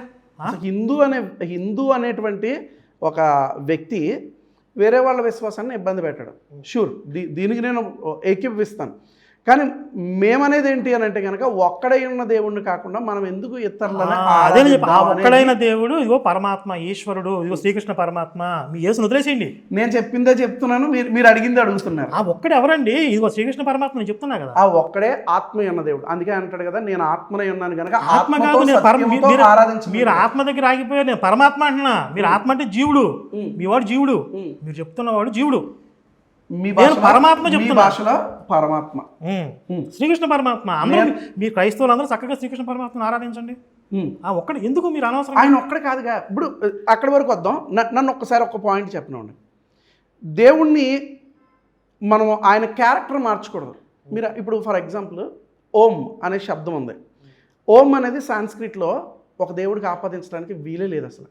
ఓం అంటే ఆది నుంచి అంతం వరకు ఉన్నవాడా, భూమి ఆకాశములను సృజించినవాడా, the creators of heavens and the earth, ఆకాశ మహాకాశాల్లో ఉన్నవాడా. ఇలాంటి మీరు ఎన్ని దాన్ని ఏమంటాం, సినానిమస్ అంటాం కదా, తాత్పర్యాలు ఏంటంటాం, ఇలా మీరు ఎన్ని పర్యాయ పదాలన్నా చెప్పుకోండి. ఓం అనే శబ్దానికి అన్ని మీనింగ్స్ ఉన్నాయి. యావే బైబిల్లో ఇప్పుడు మనకి అనుగుణంగా యెహోవా అని పెట్టుకున్నాం, కానీ ఓం అనే శబ్దానికి అన్ని అర్థాలు ఉన్నాయని ఎక్కడ ఉంది? మీరు చూడండి, మీరు అసలు గూగుల్లో కొట్టి చూడండి. కొన్ని మీకు రాకపోతే నన్ను అడగండి. అంటే మీరు గూగుల్ని ఆధారం చేసుకుని మాట్లాడుతున్నారు. నేను శాస్త్రాన్ని ఆధారం చేసుకుని మాట్లాడుతున్నాను. మీ కోరిక ప్రకారం అంటే ఎక్కడుందంటే ఇప్పుడు నేను గ్రంథాలు తేలేను కాబట్టి గూగుల్లో చూడండి. అందుకే నేను ముందే చెప్తాను, మీరు ఏది మాట్లాడినా ఆధారాన్ని పెట్టి. ఎందుకంటే మీరు ప్రవీణ్తో మాట్లాడిన డిబేట్లో కూడా ఎలాంటి ఆధారాలు లేకుండా మీకు తోచినవి, మీకు అనిపించినవి మాట్లాడేశారు. లేదు నేను ఆధారాలతోనే మాట్లాడాను. ఇప్పుడు నేను కోట్ చేస్తున్నాను కదా, నేను కోట్ చేసే చెప్తున్నాను. ఓం అనే శబ్దానికి మీరు ఏంటి అనేది చూడండి. ఆరిజిన్. ఓం అనే దానికి అర్థం ఏంటి? చదవండి, మీరే చదవండి. కాస్మిక్ సౌండ్ అనేది ఇచ్చాడు కదా. కాస్మిక్ సౌండ్ అంటే దీనికి మనము ఒక అర్థాన్ని ఇచ్చేయలేము. మీరే చెప్పారు కదా ఇప్పుడు అర్థం అని, ఇది అర్థం అని. అదే చెప్తున్నాను కదా బ్రదర్. ఓం అంటే భగవంతుడా, ఒక్క మాటలో చెప్పాలంటే అది బీజాక్షరం అండి. ఓం అనేది అవును, అది బీజాక్షరం అంటారు. దానికి ఈ అర్థం ఉందని మీరు చెప్పారు కదా. అసలు ఈ అర్థాలు ఎక్కడ చెప్పారు? వాటి యొక్క తాత్పర్యాలను కూడా చెప్తున్నాను కదా. తాత్పర్యాలు ఎందుకు వచ్చాయి చూడండి. ఓం అనగా నిర్మాణము, త్రిమూర్తి స్వరూపము, శాశ్వత నాదము, ప్రణవ మంత్రము. ఎన్ని ఇచ్చాడు మీరు ఒకసారి చూడండి. ఒకసారి హయ్యర్ కాన్షియస్నెస్. ఇంతకుముందు మీరు ఒక వరుసలో ఒక 4-5 చెప్పారు. దానికి ప్రమాణం ఏంటి అని అడుగుతున్నాను నేను. అది హిందూ గ్రంథాలను ప్రమాణం చేసుకుని చెప్పాను. ఇప్పుడు కొన్ని చదివినప్పుడు మీరు ఆల్ ఆఫ్ సడన్గా ఎందులో చదివామంటే ఎవడో చెప్పలేడు. సరే, మీరు రెఫరెన్స్ ఇవ్వమంటే నేను ఇంటికి వెళ్ళాక చక్కటి నోట్స్ ఇస్తాను, మీరు దాన్ని డిస్ప్లే చేయొచ్చు. సరే, నేను ప్రైమరీగా నా పాయింట్ ఫినిష్ చేయనండి. యావే అనేది కూడా ఒక శబ్దం. బైబిల్లో అంటాడు కదా, నువ్వు ఎవరివి అని అంటే మోషే యావే అంటాడు. ఇప్పుడు మనం యెహోవా అని దాన్ని కొంచెం లాంగ్వేజ్ మారినప్పుడు తెలుగులో చెప్పండి. యావే అని తెలుగులో చెప్పలేదు కదా, నేను ఉన్నవాడని అన్నాడు. అదే నేను ఉన్నవాడను, I am that I am. ఇంగ్లీష్లో నేనే. ఓ మాటలో చెప్పాలంటే నేనే, పేరేం చెప్పలేదు అక్కడ. అలాగే బైబిల్లో అల్లా అనేది కూడా ఒక శబ్దం మాత్రమే, సృష్టికర్త. మీరు కావాలంటే బైబిల్లో అల్లా ఉందా? క్షమించాలి, ఖురాన్లో అల్లా అంటే సృష్టికర్త అంతే. బైబిల్లో యావే అని పిలిచిన, ఖురాన్లో అల్లా అని పిలిచిన, మనకి ఇక్కడ ఓం అనే శబ్దంతో పిలిచిన భగవంతుడే అని దానికి అర్థం అని తీసుకుందాం. సౌండ్, దాని యొక్క కాస్మిక్ సౌండ్ అదే. అయితే ఇక్కడ అల్లా, యెహోవా, ఓం అని పిలువబడే దేవుడు ఒకటేనా అనేది ఇక్కడ కాన్సెప్ట్ కాదు అని నేను అంటున్నాను. అవును అని మీరంటే దానికి ఇంకా మీనింగ్ లేదు. నేను అవునలేదు, క్యారెక్టర్ మారిపోతుంది కదా ఇక్కడ. అదే కదా, నేను కాదండి. ఇప్పుడు మీ బైబిల్లో ఉన్న దేవుడు చెప్పబడిన దేవుడు వేరు, శివుడు వేరు, మా ఈశ్వరుడు వేరు, మీ ఈశ్వరుడు వేరు. ఒకటి కాదు అసలు. ఓకే, మరి అప్పుడు ఒక్కటే ఇక్కడ ఈ విగ్రహాలని ఆరాధించేటప్పుడు ఆ ఒక్కడైన దేవునికి ఆయన ఆపాదించలేం కదా. ఎవరిని? పరమాత్ముడిని మేము మిమ్మల్ని ఆరాధించమనట్లేదు కదా. మీరు వచ్చి విగ్రహారాధన చేయమని మీరు ఇందాక ఆ మాట అన్నారు. నేను ఎందుకంటాను? మీరు కూడా మా దేవుడు, మీరు ఒక్కడే దేవుడు కదా అన్నప్పుడు ఆ ఒక్కడే దేవుడు మా దగ్గర రండి అంటున్నా. లేదు మీరు నమ్ముతున్న దేవుడు మీకు, మేము నమ్ముతున్న దేవుడు మాకు అని మీరు అనుకుంటే మీరు వచ్చి మా దేవుడిని ఆరాధించి మేము చెప్పం కదా. ఇప్పుడు హిందుత్వం ఒక విశ్వాసం, ఎవరి విశ్వాసాన్ని వాళ్ళు ఫాలో అయ్యే రైట్స్ వాళ్ళకు ఉన్నాయా లేవా? ఖచ్చితంగా ఉన్నాయి. మరి మీరు ఎందుకు భంగం కలిగిస్తున్నారు? ఫాలో అవ్వద్దని ఎవరు చెప్పట్లేదు కదా. మరి ఇంకేంటి, నువ్వు ఖచ్చితంగా ఇది ఫాలో అవ్వకపోతే నిన్ను చంపేస్తామని ఎవరు అనట్లేదు కదా. ఈ దేవుడు నిజమైన దేవుడు. ఇప్పుడు మీ బైబిల్లో ఏదైతే నేను ఇంతకుముందు నేను నమ్మను మీ దేవుడు నేను చెప్పానో ఆ క్యారెక్టర్ ద్వారా చంపండి అని చెప్పించారు. సరే ఈ రోజు చంపట్లేదు కానీ మీ వాళ్ళు అంటే కొంచెం చోట్ల దొరుకుతుందో తెలియదు, చంపట్లేదు కానీ చంపేంతగా ద్వేషిస్తున్నారు. దానికి ఒక ఎగ్జాంపుల్ కూడా నన్ను కూడా బ్రదర్ ఈ మాటకి నేను అస్సలు ఏకీభవించను. ఒక పాయింట్ చెప్పేస్తాను, మీరు కంటిన్యూ చేయండి. క్రైస్తవులు ఎప్పుడు కూడా ప్రేమిస్తారు కానీ ద్వేషించరు. మీరు కంటిన్యూ చేయండి. ఇంత పెద్ద జోక్ వేస్తే నేను నమ్మలేను. లేదు మీరు చెప్పండి, ఎప్పుడైనా మీది క్రిస్టియన్ ఫ్యామిలీ నుంచి మీరు వచ్చారు, మీరు ఎప్పుడు ఎవరిని ద్వేషించారు నాకు చెప్పండి ఒకసారి. నేను ఒక హిందూ అయినందుకు క్రైస్తవుడిగా ఉన్నప్పుడు చెప్పే కదా, చాలా వీడియోలో కూడా చెప్పాను కదా, ఆ పోతురాజు అని చెప్పి నాకు ఐడియా వచ్చింది, చెక్కలతో చేసినటువంటి వాటిని నిలబెడతారు. కాలుతో తన్నే నేను నాకు అంత ఎవరు తనమని చెప్పారు? పాస్టర్ గారు తనమని చెప్పారు. నాకు చర్చిల్లో ఇవి సైతాన్లు దెయ్యాలు మన దేవుడి నుంచి ఇవి లాగేస్తాయి అని చెప్పి నాకు ఎక్కించారు, ఇంజెక్షన్ చేశారు. బహుశా అంటే ఇప్పుడు ఎడ్యుకేటెడ్ పాస్టర్కి అన్ఎడ్యుకేటెడ్ పాస్టర్కి ప్రాబ్లం ఒక వేరియేషన్ ఉంటుంది. ఇప్పుడు ఇదే మాట నేను ఉపయోగించనుగా. ఇప్పుడు మొన్న ఏదో గుంటూరు నొలకపేటలో నేను ఏదో వెళ్ళి విజయవాడ కనకదుర్గం రాయి అన్నాను, అసలు పచ్చి అబద్ధం అదంతా. అలా ఎడ్యుకేటెడ్ పాస్టర్ ఎప్పుడు మాట్లాడు, అన్ఎడ్యుకేటెడ్కి ఆ లాంగ్వేజ్ అనేది తెలియక ఇవి దెయ్యాలు ఒకవేళ అనొచ్చేమో కానీ తక్కువ. ఇప్పుడు అదే ముగ్గు గురించి కూడా మాట్లాడినప్పుడు మీరు ఒక వెర్షన్ తీసుకున్నారు. అవునవును. ఇప్పుడు అలాంటివే కదా అభ్యంతరకరం అంటే. లేదు ముగ్గు గురించి కూడా నేను చాలాసార్లు ఎక్స్ప్లెనేషన్ ఇచ్చాను బ్రదర్. ఒకవేళ అది అత్యుత్సాహంతో వచ్చి ఉండొచ్చు, లేకపోతే ఎడిటింగ్లో ప్రాబ్లం అయ్యి ఉండొచ్చు. నా ఇంటెన్షన్ అయితే మాత్రం శివుడు దురాత్మ అని చెప్పడం నా ఉద్దేశం కాదు. నేను ఒక కాన్సెప్ట్ని చెప్తున్నాను. ముగ్గు అనేది ఎక్కడి నుంచి వచ్చింది? రంగవల్లిక, రంగం అంటే వేదిక, వల్లిక రైట్. సరే ఇంకా మరి ఇప్పుడు విగ్రహారాధన గురించి ఒక చర్చ జరిగింది, దీన్ని ఇక్కడతో ఆపుతున్నాను. నెక్స్ట్ టాపిక్ వెళ్దాం. మనం ఎంత మాట్లాడినా ఇది లేదు, ఒక క్లారిటీ కోసం ప్రయత్నం చేస్తాం. అది అయిపోయాక నెక్స్ట్ వేరే టాపిక్ వెళ్దాం. ఇంకొకటి అంటే మీరు ప్రామాణికంగా కాకుండా మీకు మరి రాంగ్ ఇన్ఫర్మేషన్ ఉండటం వల్ల, లేకపోతే కావాలని ఎదుటి వ్యక్తిని లేకపోతే ఆ విశ్వాసాన్ని కించపరచాలనే ఉద్దేశంతో బహుశా కొన్ని రాంగ్ స్టేట్మెంట్స్ ఇచ్చారు. అందులో ఒకటి, ఒకప్పుడు ప్లేగు వ్యాధితో చచ్చిపోతుంటే ఏం చేసింది సనాతన ధర్మం? మొన్న కరోనా వైరస్ తో అందరూ చస్తా ఉంటే ఏం చేసింది సనాతన ధర్మం? ఒకప్పుడు డెంగ్యూ మలేరియాతో ఇండియాలో చస్తా ఉంటే ఏం చేసింది సనాతన ధర్మం? ఈ బొట్టు పెట్టుకున్న వాళ్ళందరూ ఏం కనిపెట్టారు? ప్లేగు వచ్చి బయట కనిపెట్టారు, అనస్థీషియా బయట కనిపెట్టారు, ప్లేగు వ్యాధి బయట కనిపెట్టారు, మందు ఆ తర్వాత టైఫాయిడ్, మలేరియా, డెంగ్యూ ఇలాంటివన్నీ కూడా బయట కనిపెట్టారు. వెరీ రీసెంట్ గా కరోనా వైరస్ కి కూడా బయట నుంచే మెడిసిన్ వచ్చింది తప్ప భారతదేశంలో ఎవడు ఏం కనిపెట్టారు నాకు చెప్పండి ఒకసారి. మీరే మాట్లాడారు కదా, కరోనా వైరస్కి బయట నుంచి మెడిసిన్ వచ్చిందా? ఫస్ట్ ఎక్కడ అనేది నేను దాని గురించి మాట్లాడాను. భారత్ ఏం చేసింది కరోనా వైరస్ టైంలో అని అడిగారు. తీసుకొచ్చింది. ఏం తీసుకొచ్చారు? కరోనా వ్యాక్సిన్ తీసుకుని వచ్చింది భారత్ కూడా. మరి ఎందుకు భారత్ ఏం చేసిందని అడిగారు కరోనా వైరస్ టైంలో? నేను ఒక కరోనా వైరస్ గురించే మాట్లాడలే, ప్లేగ్ గురించి అక్కడి నుంచి మీరు అది కూడా అక్కడికి వెళ్దాం. సరే అక్కడి వరకు మాట్లాడింది, అది కంటెంట్ వేరే. రీసెంట్గా కరోనా వైరస్కి కూడా బయట నుంచే వ్యాక్సిన్ వచ్చింది అని మీరు మాట్లాడారు. మీకు తెలియదేమో, బహుశా భారత్లో ఉన్నటువంటి 140 కోట్ల మందికి వ్యాక్సిన్ ఉత్పత్తి చేయడమే కాకుండా ప్రపంచంలో 100 దేశాలకి కరోనా వ్యాక్సిన్ ఎగుమతి చేశాం. మీకు తెలుసా ఇన్ఫర్మేషను? చాలా బయటకు పంపించాం సత్యం. 100 దేశాలకి. ఇప్పుడు మనది చిన్న చితక దేశం కాదు, ఒక 5 కోట్ల 10 కోట్ల జనాభా ఉన్నారు కాబట్టి ఇక్కడ సరిపోని ఉంచుకొని మిగిలిన బయటికి పంపించారు అనడానికి లేదు.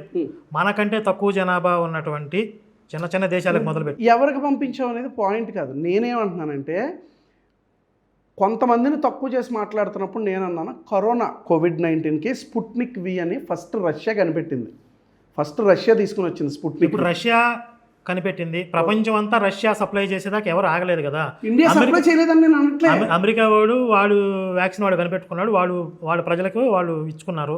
అట్లాగే భారత్ కూడా ఇక్కడ ప్రజలకి భారత ప్రభుత్వం కనిపెట్టినటువంటి కోవాక్సిన్, కోవిషీల్డే ఇక్కడ వ్యాక్సిన్ ఇచ్చారు, చాలా మందికి వెళ్ళింది. ఇంకా మీరు ఇంకొక విషయాన్ని కూడా గమనిస్తే బ్రెజిల్ అధ్యక్షుడు ఆ దేశానికి మనం వ్యాక్సిన్ పంపించినప్పుడు ఆయన ఎక్స్లో పోస్ట్ పెట్టాడు. ఏమని పోస్ట్ పెట్టాడు?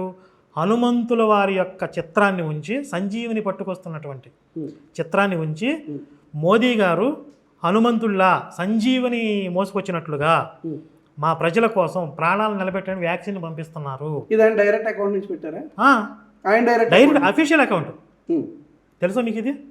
లేదు, ఆయన ఇండియా మాకు సహాయం చేసిందని చెప్పాడు. లేదు, ఇలాంటి హనుమంతుడి చిత్రం పెట్టింది పచ్చి అబద్ధం అని నేను అంటాను. మీరు గూగుల్ చూడండి. నేను ఎక్కువ గూగుల్ ఇన్ఫర్మేషన్ నేను ఎక్కువ నమ్మను. మరి దేన్ని నమ్ముతారు? దేన్ని నమ్ముతారు? మనం మీకు తెలిసిన వాళ్ళకి ఫోన్ చేయండి. న్యూస్ అనేది మీకు తెలిసిన న్యూస్ ఛానల్ ఫోన్ చేయండి. బ్రెజిల్ అధ్యక్షుడు ఈ పోస్ట్ పెట్టాడు లేదు అడగండి. మీరు ఒక్కళ్ళతో తప్పని చెప్పించండి. గూగుల్ని అడగండి, చాట్ జీపీటీని అడగండి, యూట్యూబ్లోకి వెళ్ళండి, ఎక్కడ చూపిస్తారో చూపించండి. ఇది రాంగ్ ఇన్ఫర్మేషన్ అని. ఆయన మోడీని పొగడ్డం వరకు నిజం, ఇది రాంగ్ సహాయం చేసింది అనేది నిజం. హనుమంతుడు బొమ్మ పెట్టి ఉంచాడు, ఇది అఫీషియల్. ఇది అసలు ఇది కరెక్ట్ కాదు. అదేంటి మీరు అంత మొండిగా ఇది తప్పు అని కుదరదు. ఇప్పుడు ఇంత ఇన్ఫర్మేషన్ చెప్తున్నారు కదా, మీరు గూగుల్లోకి వెళ్తారా, ఎక్కడ చాట్ జీపీటీని అడుగుతారా? అడగండి. Brazil president about corona vaccine అని కొట్టండి, మీకు వస్తుందా చూడండి. ఇదిగోండి. నేను టైమ్స్ మ్యాగజైన్లో నుంచి చూస్తున్నాను. టైమ్స్ మ్యాగజైన్లో నుంచి చూడండి, ఇక్కడ చాలా స్పష్టంగా ఏమని రాశాడంటే, ద ప్రింట్ మీడియా నుంచి, Brazilian president Jair Bolsonaro has invoked lord Hanuman as he thanked prime minister Modi for providing 2 million అని చెప్పేసి ఆయన ఇన్వోక్డ్ అనే పదాన్ని అక్కడ ఉపయోగించాడు. ఇన్వోక్డ్ అని అంటే కనుక 1 minute ఎగ్జాక్ట్ నేను తెలుగు వర్డ్ చెప్తాను. ఆయన అలాంటి ఇన్వోక్డ్ అని అంటే ఎగ్జాక్ట్ తెలుగు మీనింగ్ చెప్పాలంటే మోడీని హనుమంతుడితో పోల్చాడు అంతే.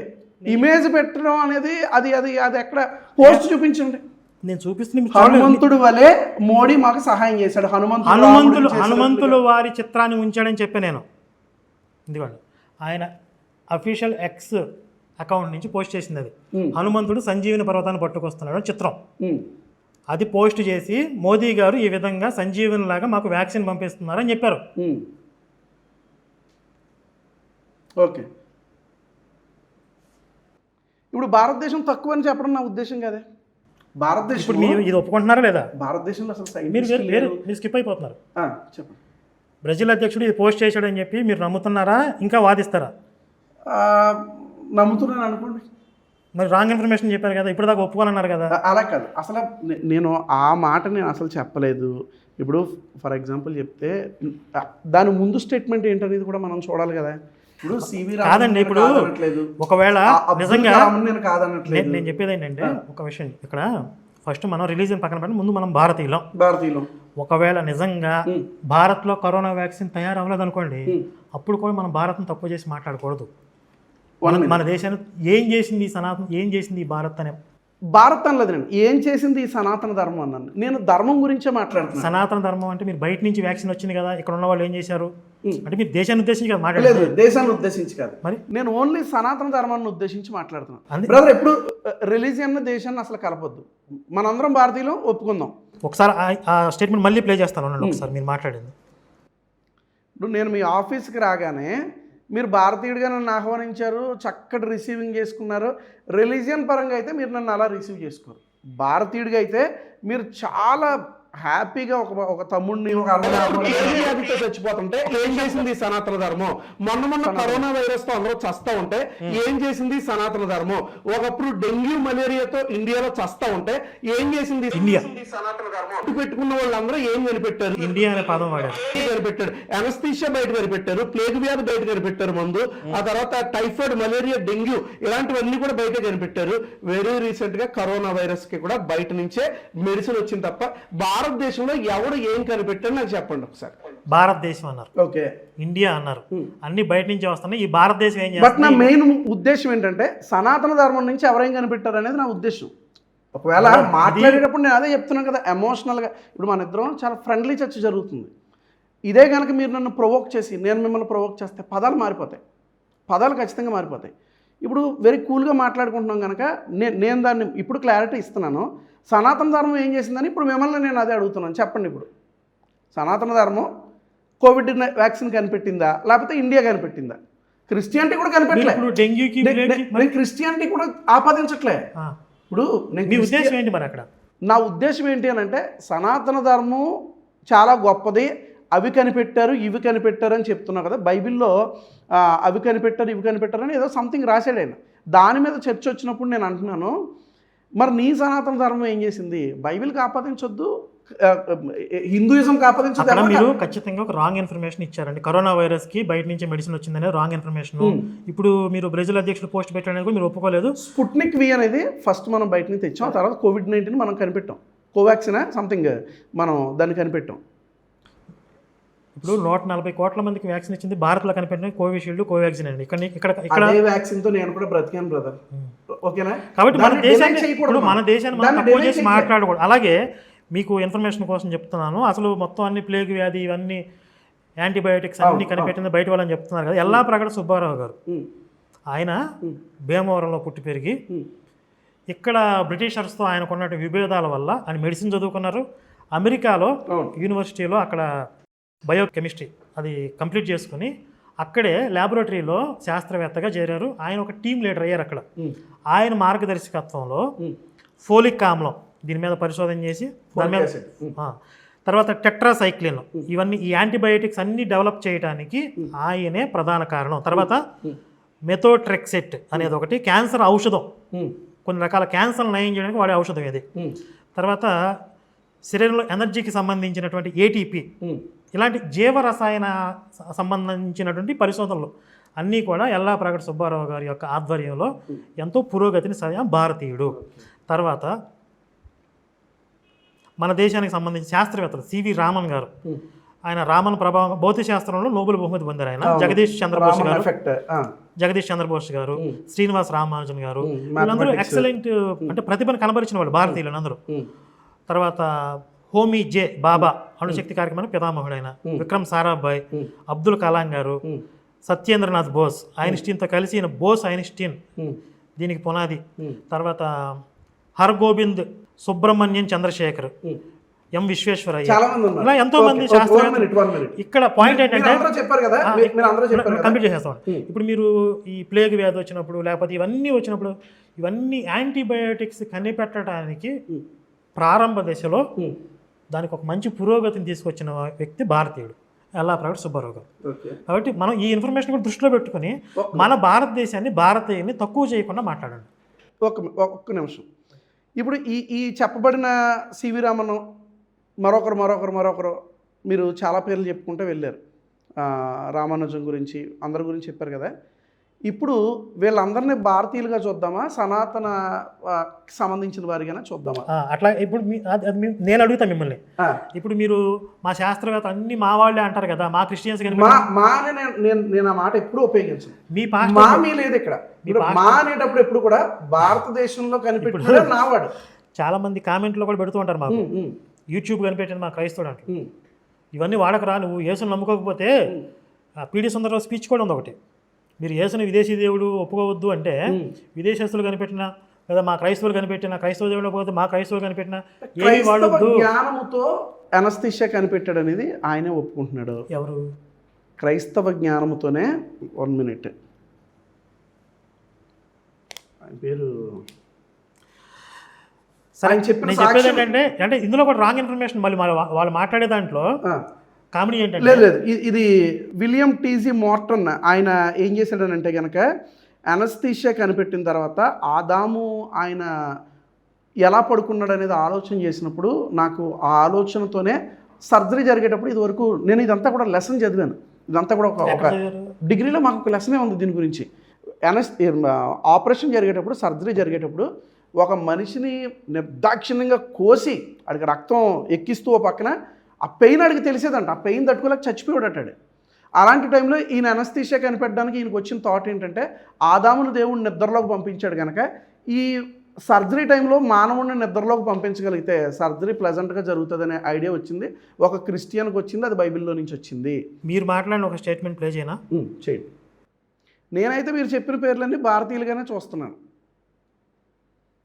ఎవరో కొంతమంది గెలీలియోని, కోపర్నికస్ని, బ్రూనోని వీరిని చంపారు కదా అని చెప్పి దీని యొక్క బ్యాక్గ్రౌండ్ మీకు తెలియదేమో అని నేను అనుకుంటున్నాను. మీకు తెలుసా వారిని ఎందుకు చంపారు?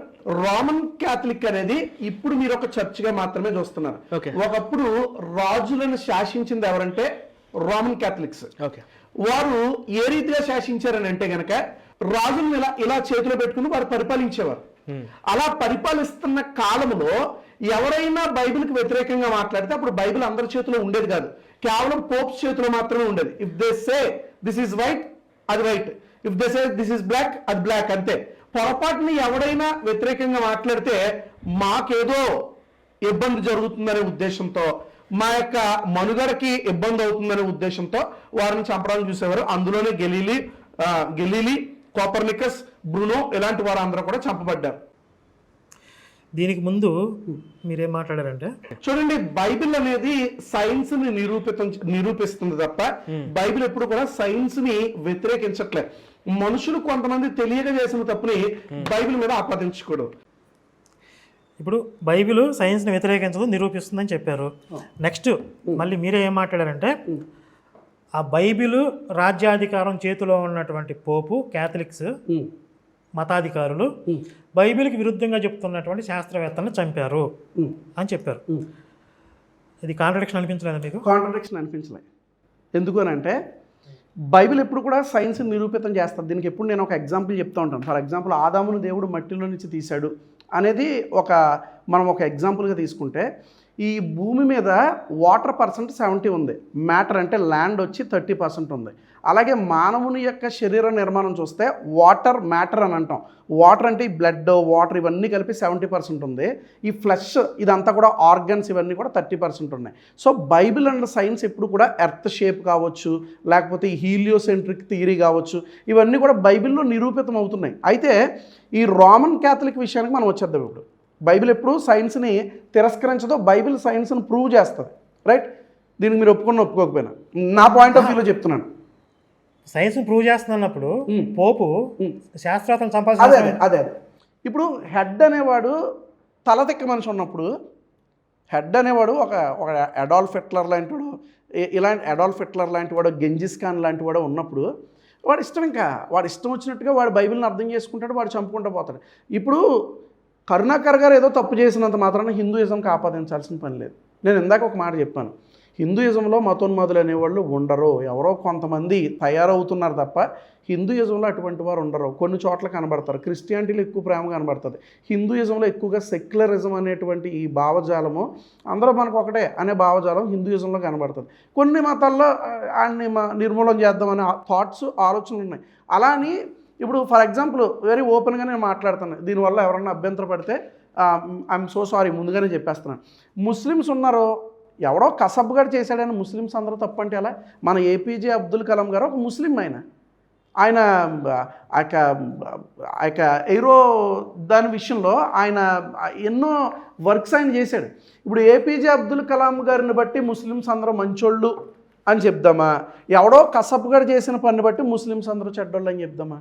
అలా కాదు కదా. ఈ రోమన్ క్యాథలిక్ హెడ్స్ కూడా, పోప్స్, వారికి నచ్చినట్టు అర్థం చేసుకున్నారు బ్రదర్. ఎలాగనంటే బైబిల్ ఎవరి చేతికి వెళ్ళొద్దు అనేది వారి యొక్క వాదన, బైబిల్ మా చేతిలోనే ఉండాలి అనేది వారి వాదన. అలాగే గెలీలియోని చంపేయండి అన్నది వారి వాదన. ఎందుకంటే వీడు మనకు వ్యతిరేకంగా మాట్లాడుతున్నాడు, అలా అర్థం చేసుకున్నాడు. కానీ ఒకవేళ థియలాజికల్గా బైబిల్ పర్స్పెక్టివ్ని అర్థం చేసుకుంటే ఆ చావులు వచ్చేవి కాదనేది నా ఉద్దేశం.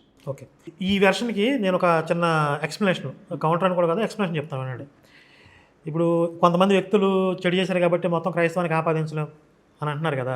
మరి మంచి చేసిన వాళ్ళు కొంతమంది, ఇప్పుడు ఇక్కడ గోదావరి జిల్లాలో బ్రిడ్జి కట్టాడు కాటన్ ద్వారా, దాన్ని మీరు ఏం చేస్తారంటే మా క్రైస్తవ భావజాలం అని చూపిస్తారు. దీని మీద పాస్టర్ ప్రవీణ్ పగడాలో కూడా పెద్ద స్పీచ్ మాట్లాడాడు, దానికి నేను కౌంటర్ ఇచ్చాను. ఇప్పుడు ఈ దేశం మీద పడి దోచుకున్న బ్రిటిషర్స్ ఎంతోమంది ఉన్నారు కదా, వాళ్ళు క్రైస్తవులు కాదు, క్రైస్తవ భావజాలం కాదు. బ్రిటిష్ ఎప్పుడు క్రిస్టియన్స్ కాదు. నేను చెప్పేది ఏంటంటే, క్లారిటీ, మీరు బ్రిటిష్ అనేది గవర్నమెంట్, క్రిస్టియానిటీ అనేది రిలీజియన్. ఇప్పుడు సరే అక్కడ వద్దాం. అంటే నేను చెప్పేది ఏంటంటే, మీరు ఓన్ చేసుకుంటే మొత్తం అందరినీ ఓన్ చేసుకోవాలి, లేదా మొత్తం అందరికీ సంబంధం లేదని చెప్పాలి. అందులో సెలెక్టెడ్గా ఎవడో ఒకళ్ళిద్దరు మన పనికొచ్చేవాళ్ళు ఉంటే వాళ్ళని తీసుకొచ్చి మా క్రైస్తవానికి ఆపాదించుకోవటం భావజాలం ముఖ్యం కదా. అదే కదా నేను చెప్తుంది. హిందూయిజంలో పుట్టినంత మాత్రం అది భావజాలం ముఖ్యం కదా. నేను అక్కడికి వస్తున్నా. ఇప్పుడు ఈ క్రైస్తవ భావజాలం ఎక్కడన్నా మీరు వేరే దేశాలకు వెళ్ళి అక్కడ పాపం వాళ్ళు ప్రజలు ఇబ్బంది పడుతుంటే వాళ్ళ కోసం బ్రిడ్జిలు కట్టినాను అని చెప్పారా? మీరు అక్కడికి వెళ్ళి దోచుకోండి అని చెప్పారా? క్రీస్తు ప్రేమ. మీరు ఏ దేశానికైతే అడుగు పెడతారో ఆ దేశాన్ని మీకు అప్పగిస్తానని చెప్పాడు.